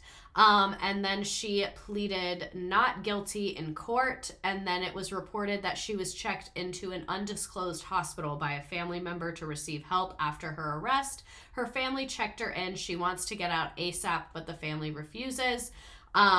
So yeah, she's kind of been in and out of rehab, and like we said before, she said she was loving her sobriety, and it is also reported that she has been having financial troubles since she has not been on Real Housewives of Beverly Hills. And according to TMZ, she was homeless and living in her car at the time of her Target arrest. But I really don't think that's true. And I looked it up and I really could not find any evidence of that. I feel like someone just saw her car with like clothes and makeup and the car looking a mess and like drew that conclusion. But I feel like that's not true that she was living in her car.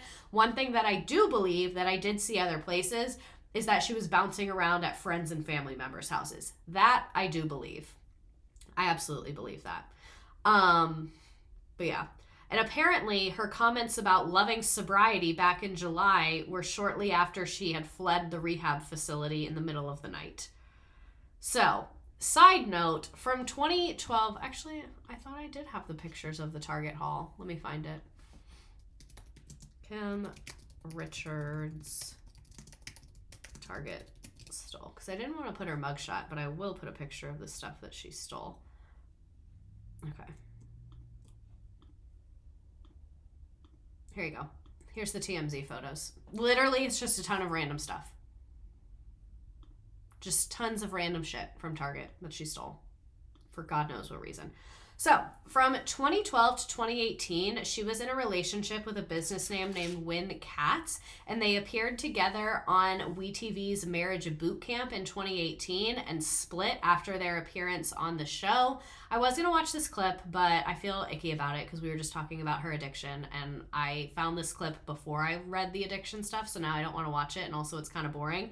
But basically, she just had a really dysfunctional relationship with this guy, and it was very difficult and seemed very sad to her. So, where is she now? In December of 2017, she had completed community service and only had a year left of probation, and she had proved in court that she was in AA. And after finishing her community service hours in AA, she became free of probation in 2019. And apparently, her family had been concerned for weeks about her downward spiral in the summer of 2019, where she ended up in an emergency room at UCLA, where she left against medical advice. A U.S. Weekly source revealed she was incoherent, rambling, and seeming to have a mental breakdown of sorts. And the doctors did a toxicology screening, but Kim left the ER.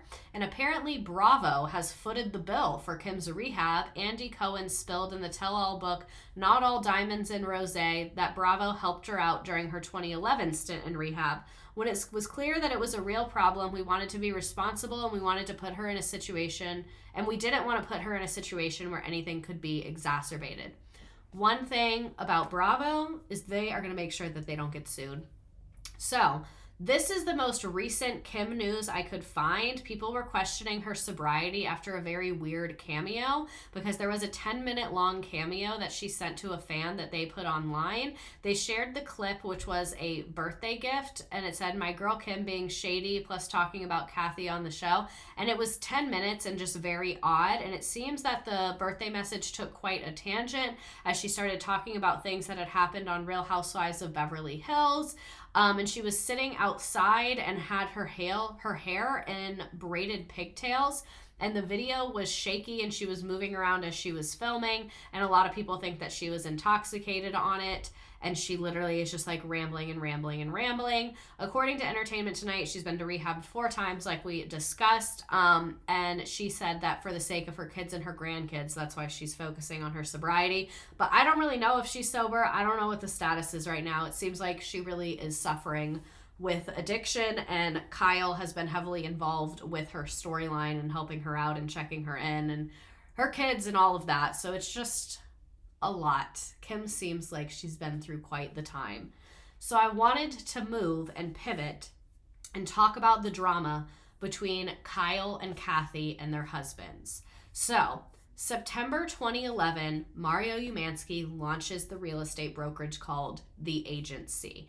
Apparently, Rick and Kathy Hilton were pissed because previously Mauricio worked with Rick at his real estate brokerage. Like, remember we talked about his brokerage earlier. So, he and Kathy held tremendous anger towards us, which is not the way I choose to live my life, he wrote in his new memoir, The Dealmaker. I would love to know who is reading Maurizio Umansky's memoir. Who's reading that?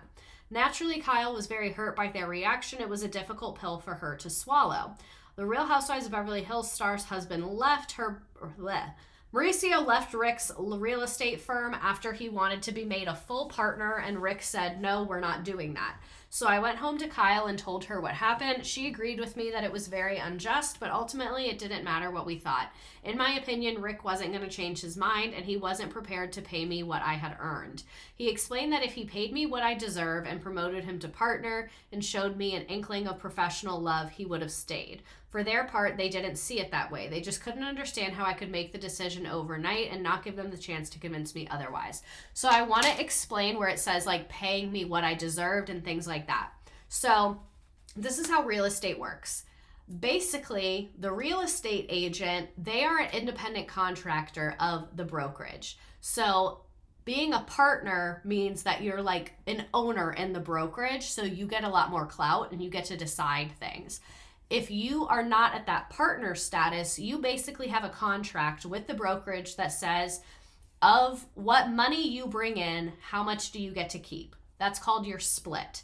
If you're a really good agent and you bring in tons of money, they're going to give you a really good split because they want you to stay at their brokerage and bring that business to their brokerage. So you're going to get to keep like 90% of your money. These are just like random numbers I'm pulling out. I don't know what their actual situation is. Your real estate knowledge really is coming in clutch, I know. So if you're like an awesome agent, you're going to have a really high split because like you're sought after, so you're going to be paid a lot.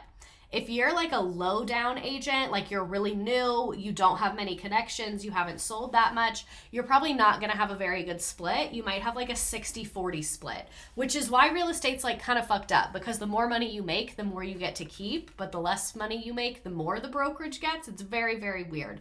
But from the brokerage's perspective, it's like, well, you could go anywhere, so we'll treat you shitty. We really want you to stay, so we'll treat you good, is the way that like the brokerage looks at it. So what I'm guessing is Maurizio was on like a low level person split, and he was like, make me a partner. And I bet partners, because they're part owners, sometimes they don't even have a split. It just like really depends because they're part owners. So it like literally they own it, so they get to decide.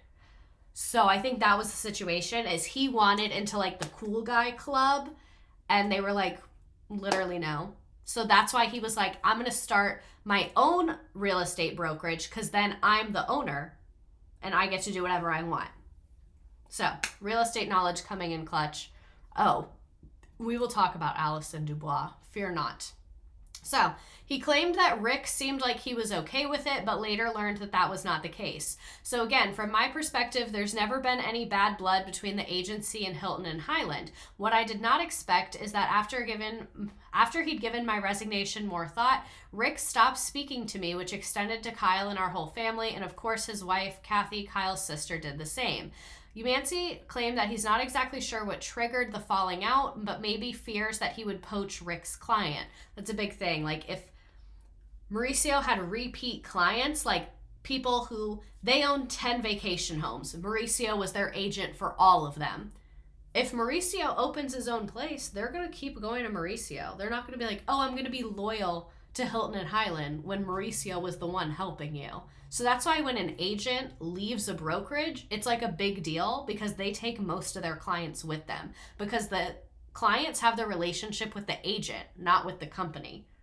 So I really wasn't expecting my real estate to come in clutch tonight, but I guess it's really relevant. So they cut all communication and no longer invited us to Thanksgiving or holidays. I would never have stolen a client from Rick, though maybe he didn't believe my motives were pure.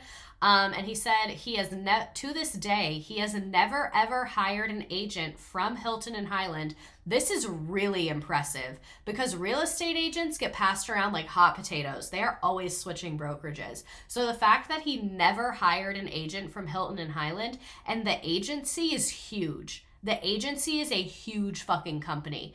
And like the fact that he's never hired an agent that worked for Hilton and Highland because his intention was to keep the family dynamic intact, like that's kind of impressive. And he said that Kyle Richards was 100% supportive of his decision and believed that he was completely justified. So, May 2018, Kyle Richards says that she and Kathy aren't speaking. Apparently they mended fences and then now they are not speaking again. So during the season 8 reunion, Kyle revealed that she had not spoken to Kathy for 6 months at that point because of tensions over her show American Woman. That's why I'm looking forward to her seeing American Woman, because I think she's going to look and say, I read the situation wrong, and we'll go from there. Kyle also commented that she thinks this started with her husband doing the real estate thing that we just talked about in depth. So apparently Kathy never even watched the show, but Kathy like freaked the fuck out and was like, this is terrible for mom's legacy. It's so disrespectful. Like, you're making mom look really bad. I work in a tech brokerage and you're nailing all of this. Thank you. TikTok just asked me if you were promoting a service. I'm not. I keep getting in trouble for ads that aren't actually ads. It's like, you didn't disclose an ad, and it's not an ad, so there's nothing to disclose. What was I saying? But anyway, American Woman was like vaguely based on Kyle's life growing up in the 70s. So Kathy was like, you're making mom look bad. People are going to think she's a terrible mother, because Kathy knows all the fucked up shit that happened in their childhoods. So that's why she didn't want that shit on TV. But apparently Kyle like didn't really put anything that bad. I don't know. And she said, I hope when Kathy sees the show, she'll understand. She never watched it. I would never tell anyone else's stories, and I felt bad because she thought it was something it wasn't. I was inspired by my mom being a single mom in the 70s. It was a crazy, fun, reckless time, but it's not based on my actual life. Kyle also said that Kim was supportive of the show. I love my sisters and would never do anything to disrespect or embarrass them. I'm looking forward to the show coming out so Kathy can see and realize that's my hope. It didn't make their mom look bad at all. I haven't seen it. I should watch it.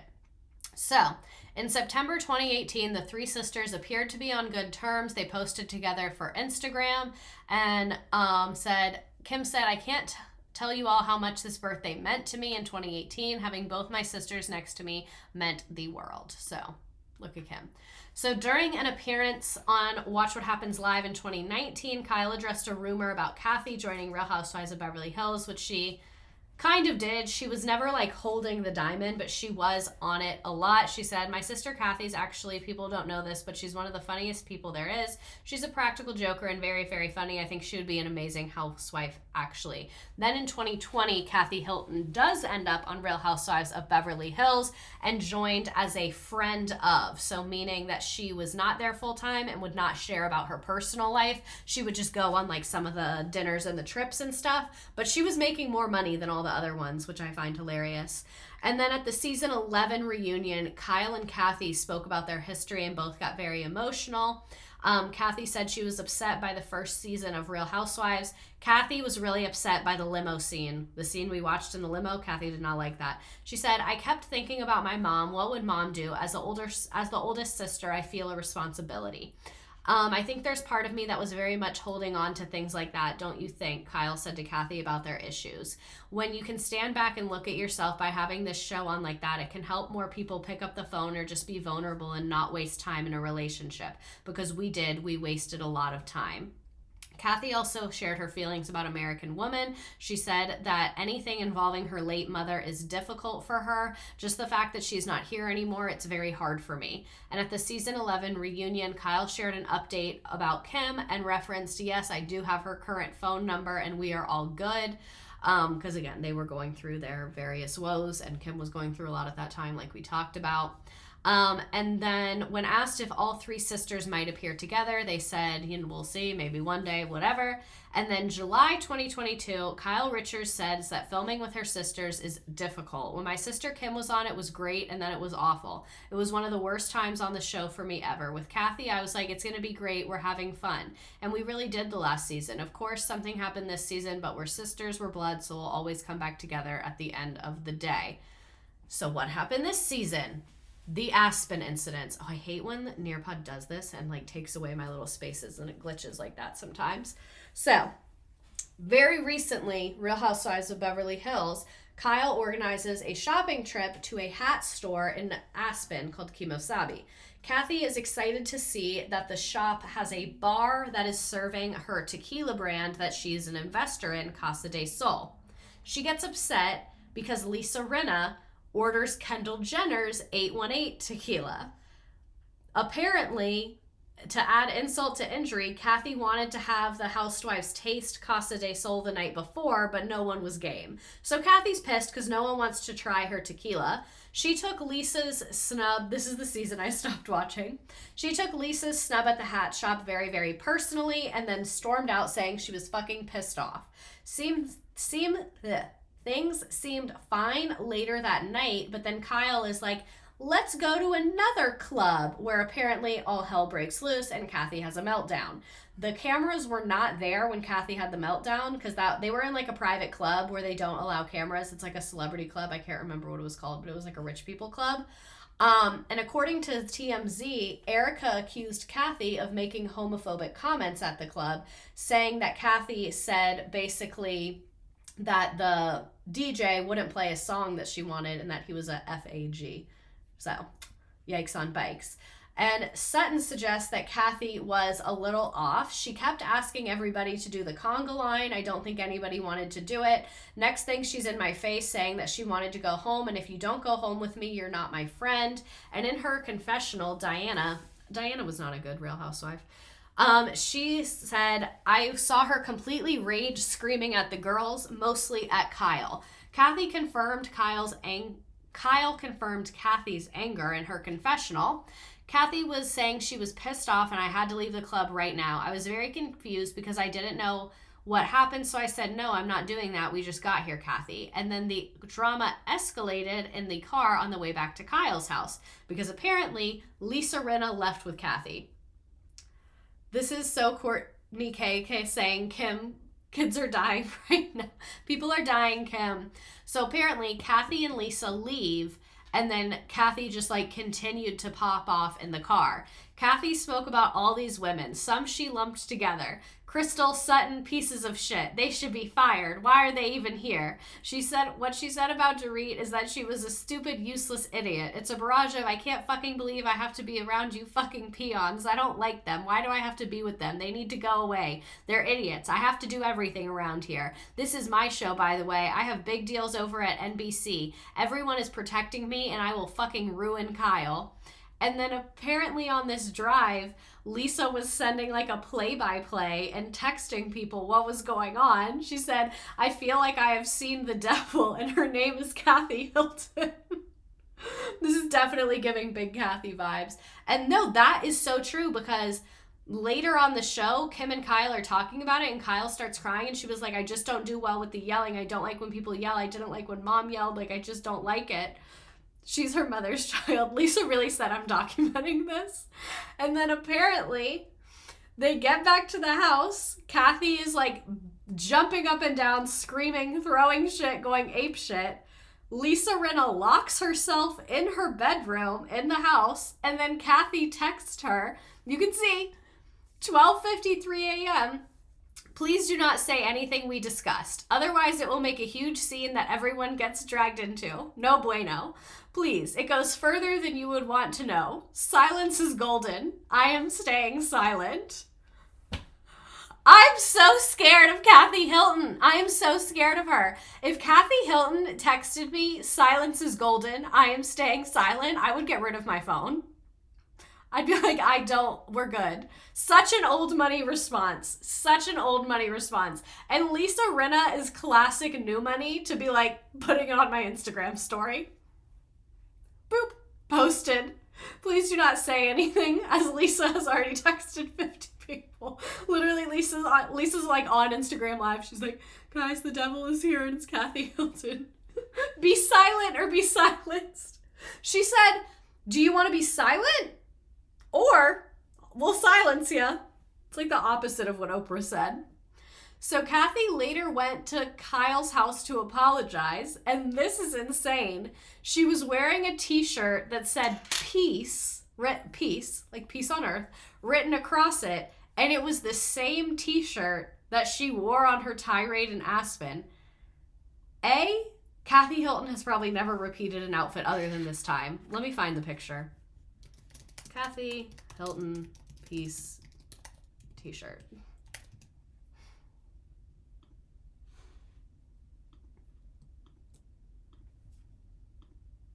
This is literally, she wore the shirt. She literally wore the shirt. That is absolutely insane. That's crazy. All right, so Kathy went to Kyle's house to apologize, and Kyle confirmed this was the first time they'd seen each other in person since the fight, and they'd only exchanged a few brief texts. When things happen in the past, it affects me tremendously. Nothing can get my anxiety going worse than having a conflict with my family and having to sort of keep it to myself, said Kyle in her confessional. Then Kyle called her out for treating her poorly that night, and she said, it really hurt and embarrassed me. But apparently they like kind of quasi made up, and it looked like they apologized to each other. Whatever. But according to the most recent episode of Real Housewives of Beverly Hills that I literally watched like a week ago, Kyle and Kathy haven't really moved on. Like, they've seen each other and are cordial, but they don't really have a relationship. And Kim was like, apparently Kim went to Kathy and was like, you need to talk to Kyle and work this out. And Kathy was like, well, what did Kyle say? And then on the show, Kim went to Kyle and was like, you need to talk to Kathy. And Kyle was like, well, what does Kathy have to say? Like, neither one of them really wants to make the first move.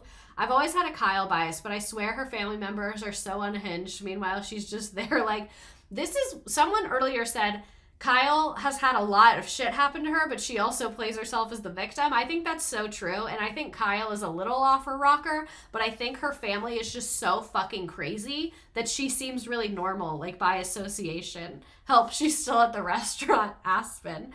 So apparently their vibe is still super off, but we have a little bit of resolve. And Kim broke down in tears, crying about their mother, saying how much she misses her. And she was like, I used to be mad at Mom, but now I just have empathy for her. I miss her so much. Big Kathy did something to these women. Like, she did something. And speaking of Real Housewives of Beverly Hills news, apparently Kyle's marriage to Maurizio is a hot mess express, which a lot of people are upset about because they've been together for like 25 years, which is a really long time in Bravo universe. So the couple announced their separation this summer, but it's currently under scrutiny because they said they're separated, but they're not divorced. And Maurizio shared, "What my life looks like right now is insane. It's out of control. The amount of stories that are coming out on a daily basis about, everybody wants to know what's going on with my marriage, like I do too." And he explained that they're going through challenges like any other couple and emphasized that the decisions about their marriage are not evolving daily. "We're going through a struggle. We're going through issues just like everybody does, and it doesn't change on a daily basis. If we're separated, that means we're giving each other time to allow things to happen." So apparently they've maintained that they're separated, but they are not getting divorced. Whatever that fucking means. Always crying at Big Kathy. So happy to catch you, even if it's near the end. I'll catch the first part on YouTube after. We love the tubers. We love tubers. So this is a moment from Real Housewives of Beverly Hills that I think perfectly captures the vibe. So this is on the most recent episode. I actually kind of would rather watch a clip. So let me see if I can find one really quick.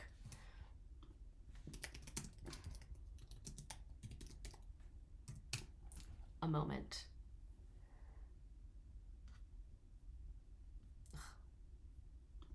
You look amazing. Oh, thanks. How many tattoos do you have right now? Me? 5. Seriously? This is the first. That one I know. This is the second. Oh, I forgot This is the about that one. third. This is the fourth. This is the 5th. I only knew of 3. Well, maybe you should be looking at my body closer. This is clearly a big symptom of not spending time together. Years ago, he would have noticed a freckle on my body, and now he doesn't know that I have 2 more tattoos. I think that's enough, yeah? I don't know. I think I'm gonna get another one. Not being it's enough. 5 tattoos is a lot. If I want to, I will. I love her. I will not allow that.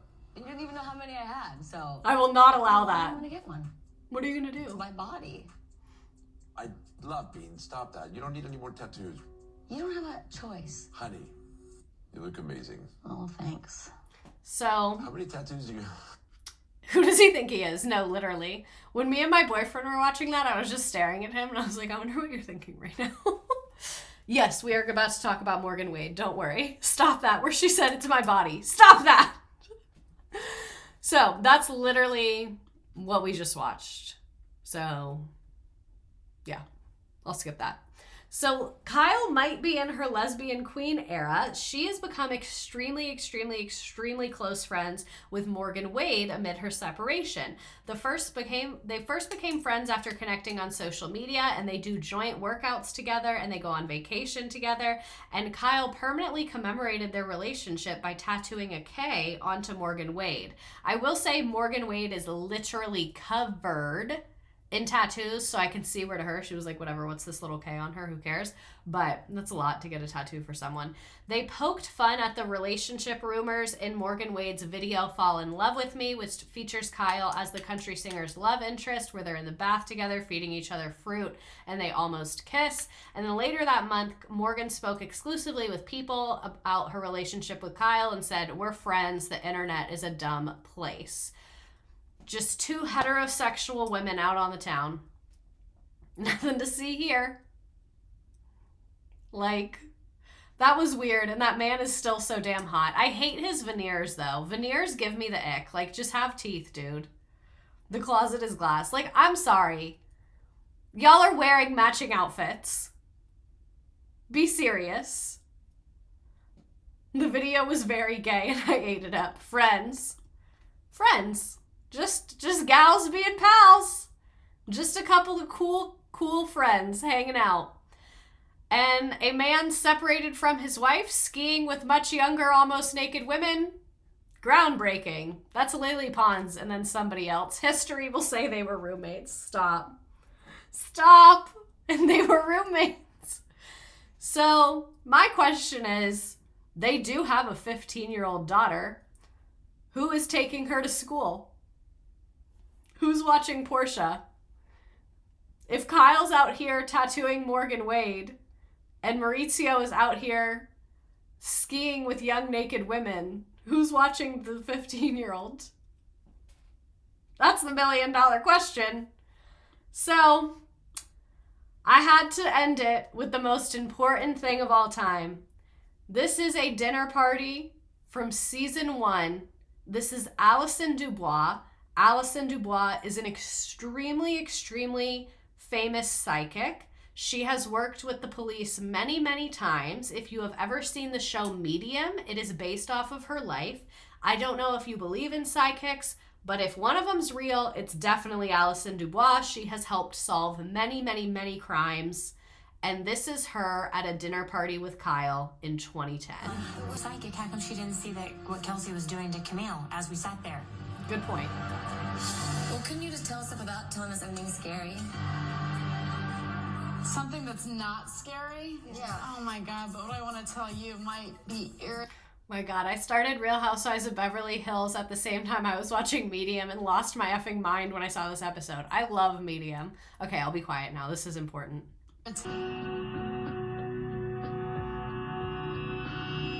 Oh my gosh. Here we go. I was waiting for Kyle to fly across the table. I don't know. Wow. Who is she talking to about this? Like, who is the person on the other side, the dead person, who has so much information about their emotional fulfillment? That one sentence pissed me off more than almost anything. He will never emotionally fulfill you. Ever. Know that. Know that. Know that. No, this one. Oh, he will never emotionally fulfill you, but you will stay with him. And he will take care of you. And as soon as the kids are bigger, you'll have nothing in common. What are you talking about? Have you seen my husband? I mean, hello? Please. I'm literally terrified. Wow. I don't know about that. I don't think anybody deserves to hear that, but she pushed for it. Wait a second. She'd had a couple of drinks, but when you're predicting that somebody's husband's fooling around on them, and you're sitting never right said that. next to the person whose husband's fooling around, is like, oh, come on. Well, I don't see that though. I think maybe Allison was getting a read on Kelsey and I's marriage coming to a close because I was sitting right next to her. There's going to be a decision that... Okay, we're not going to watch the rest of it because it's just more of Camille talking about her marriage. But that spooked the shit out of me. Like, I'm pretty easily spookable, and that got me. So, thank you so much for being here. These are my sources. Let me just show you. This was literally my Super Bowl. Look at how many websites I went to and read. Look at this. Reddit, Daily Mail, Slice, People, Women's Health Magazine, E! Online. This is my Super Bowl. I loved this. Let's go ahead and play our freaking little game. Do they have the Valentine's Day one out yet? No. Which game do we want to play? J-Star Queen. Let's do beach because it's Beverly Hills. Yeah, we're going to do beach. So, that is all the info I have for you about the Richards family. If you would like to join our trivia game, now is the time to do that. So, I'll put the directions up on the screen and the link in the chat. I don't want your email. I don't want money. You don't have to make an account. You don't have to do anything of the sort. All you have to do is go to join.nearpod.com, and then the code is J9UGP. It's going to ask you for your name. Whatever you put will come on the screen. So if you don't want your government name on there, don't put your government name on there. If you want to make a little joke, I would love that. If you want to put like a racial slur, you're probably going to get blocked, reported, and I'll literally find you. I will let people go ahead and join the freaking party. You don't have to download the app or anything like that. I like Nearpod because it makes it very easy for the user person to be using. So I'll give people a couple seconds to join the freaking game. Where's your Paris Hilton slides on the list? Oh yeah, forgot about that. Should have cited those as well. Yes, I will send it again. You can do this if you're on a computer. The link is broken. It should be working. You can do this if you're on a computer, or you can do it on your phone. Did you get the chargers for your classroom? Yes, not physically, but people bought them on the wish list. They should be here in the next couple of days. I'm so happy. And we got a giant extension cord that's 25 feet. Thank God. Literally plagiarizing yourself. Well, the whole thing is technically plagiarized, but I do put the sources, so I guess it's fine. But yeah, I'll give people a few more moments to join. I have no idea what next week's stream will be. I'm not going to pretend to know, but we'll see. Any ideas? I am sticking by my resolution to not decide while I'm streaming because I always regret it. Casinos. I am kind of into the casino idea, and it's been a while since we've done like a topic and not like a person. Actually, last week we did flat earthers, but that was still very people heavy. We only talked about a few specific people. Trisha Paytas is just like such an overwhelming topic. Do you have any ideas? Let me pull up my list. I have like a notes app with some ideas in it. Neil the Seal. To time up with the new season and goes with Real Housewives themes. I kind of wanted to do Monica. Aliens. There's been so much shit in the news recently, but I'm scared, so I don't want to talk about it. Okay, stream ideas. I've thought about Caroline Calloway. The I love you bug, where some teenagers in the Philippines created an email bug that literally cost people millions of dollars. I kind of want to do the history of Airbnb and the housing cost. Flight attendants, casinos, WeWork could be a good one. Orcas, about how they shouldn't be in tanks, and then also the boats that they destroyed. I've also thought about charities and how they're really a scam, like how Susan G. Komen charity does like actually nothing, and how the Red Cross has like insanely high operating cost and all of that. So those are some of my ideas. We will see what we end up with. But I'm going to go ahead and start the game. I'll put the link in the chat one more time and give it like 5 more seconds. Any topic about scamming the government or rich people. Good to know. Do baby boomers because my parents are annoying. Oh, God. Okay, I'm going to hit start on the game. It's 10 multiple choice questions, trivia about what we talked about. Oh, Area 51 could be a good one. All right, I'm going to hit start. Let's do this.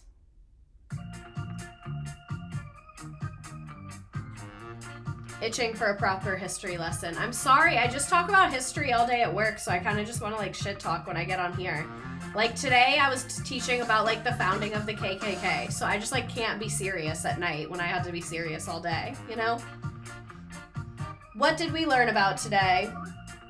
Stream about preppers. Ooh, I kind of like that, but I kind of am a prepper. I'm just too lazy to actually do it.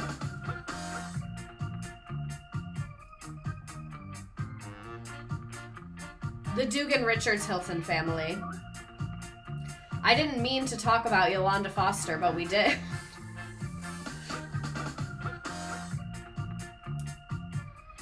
My daughters are married to men who have a total net worth of...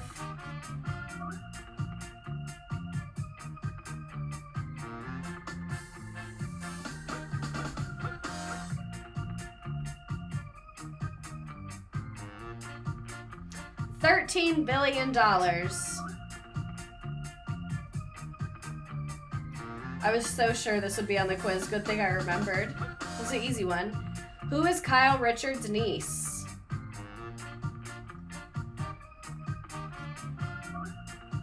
I feel like if I do Doomsday Preppers, I'm just going to be, like, I'm going to start prepping. And I'm just getting ideas. I'm not going to decide right now. I'm sticking by my resolution.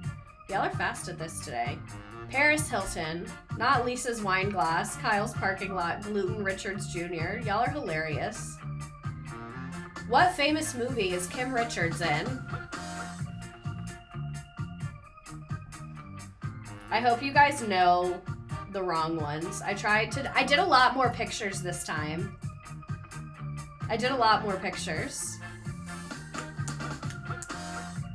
Birth of a Nation. It's like a really racist movie that came out right after the Civil War. Accidentally made my name the game code. That has happened. I just wanted to see if y'all had heard of Birth of a Nation. Because I was like, what's like the most like weird movie I could possibly think of as a wrong answer? And I was talking about Birth of a Nation in class, so it was kind of on my mind. When did Big Kathy die? Imagine if Kim Richards was in Birth of a Nation, though. That'd be really fucked up.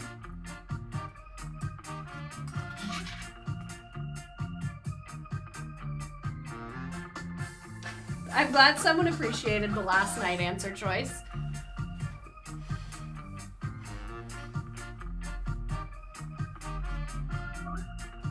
I can't believe I got banned from TikTok Live for hate speech again. This is bullshit. Had to watch it for a project. I don't recommend. I've seen clips from it, but I've never sat and watched it all the way through. Don't really plan on it. How many kids does Kyle have? We all struggling.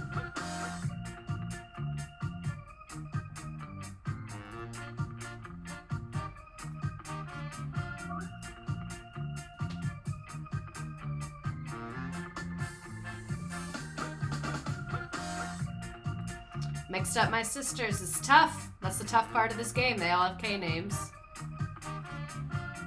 The ghost of Big Kathy's past. Stop. Stop. She has 4. Kyle has 4 kids.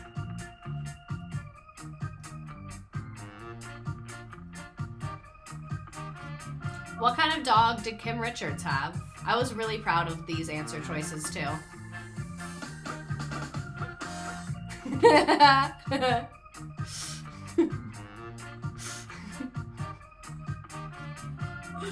Oh, I'm so happy you're happy. I wasn't even planning on doing it, but when I searched Pitbull, he came up and I was like, yeah, you. I have a Pomeranian staring at me in annoyance right now. I think Pomeranians are so funny. I like how fluffy they are. It is the man. It's Pitbull. She had a Pitbull.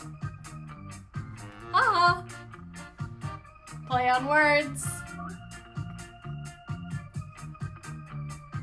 Whose husband worked with Rick Hilton?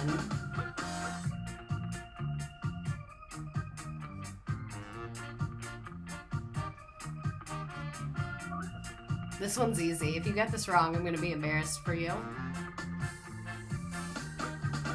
If anyone votes B, you're banned from class.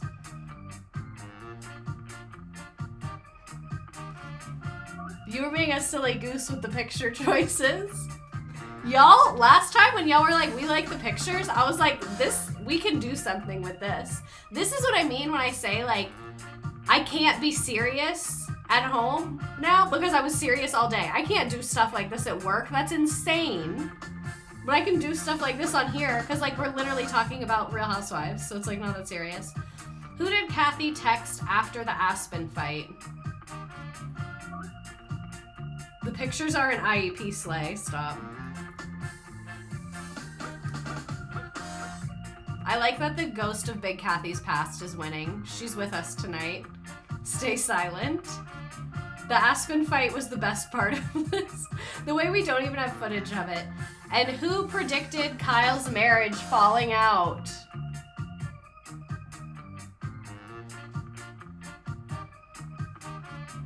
This was a really fun stream. I really had quite a time tonight. The Bravo logo. I wanted her smoking. It had to be a picture from this event. Is that Teresa Caputo? It is. It is. Thank you for choosing a photo with the smoke cloud. My first 10 out of 10. Nice job. Alrighty. Nice job, the ghost of Big Kathy's past, Kyle's parking lot, Lisa's wine glass, Kim's dog trainer. Yes, sir. Kevin, Nina Noob 247, Goodbye Kyle, Kingsley, DD, Medium Kathy, A Sassy Parking Lot, Unstable Garbage, Kayla, The Broken Glass in Amsterdam, Old Money Secrets, The Code, Shelby, Kathy Hilton's Peace T-shirt, an e-cig parking lot. I will scroll through the rest. Nice job, and thank you to everyone who is a subscriber. I greatly, greatly appreciate that. I put usually between like 2 to 5 hours of work into the slides and then 2 hours live on here, so I greatly appreciate anyone who subscribes and wants to throw a little bit of money my way. But if you're just here to hang out and you can't contribute, no worries. I'm still so happy you're here, and I'm glad that people want to just like talk about the random bullshit that I'm interested in. This has been a fun post-therapy activity for me. Thanks. You are welcome. So if we have any memes, anything that I missed, anything we want to learn next week, which we already talked about, so ignore that part. But yeah, thank you all for being here. Thank you for all of my subscribers. I greatly appreciate that. We got banned from TikTok Live again, so we got to be doing something right. Those hours pay off. Thank you for another great stream. This really was a fun one. This was crazy. We talked about so much stuff tonight. I feel like this stream had like the most amount of incidents and things in it. Greetings from the grave. There she is. Alrighty. Thank you so much. Have a great rest of your night. I will see you here next week.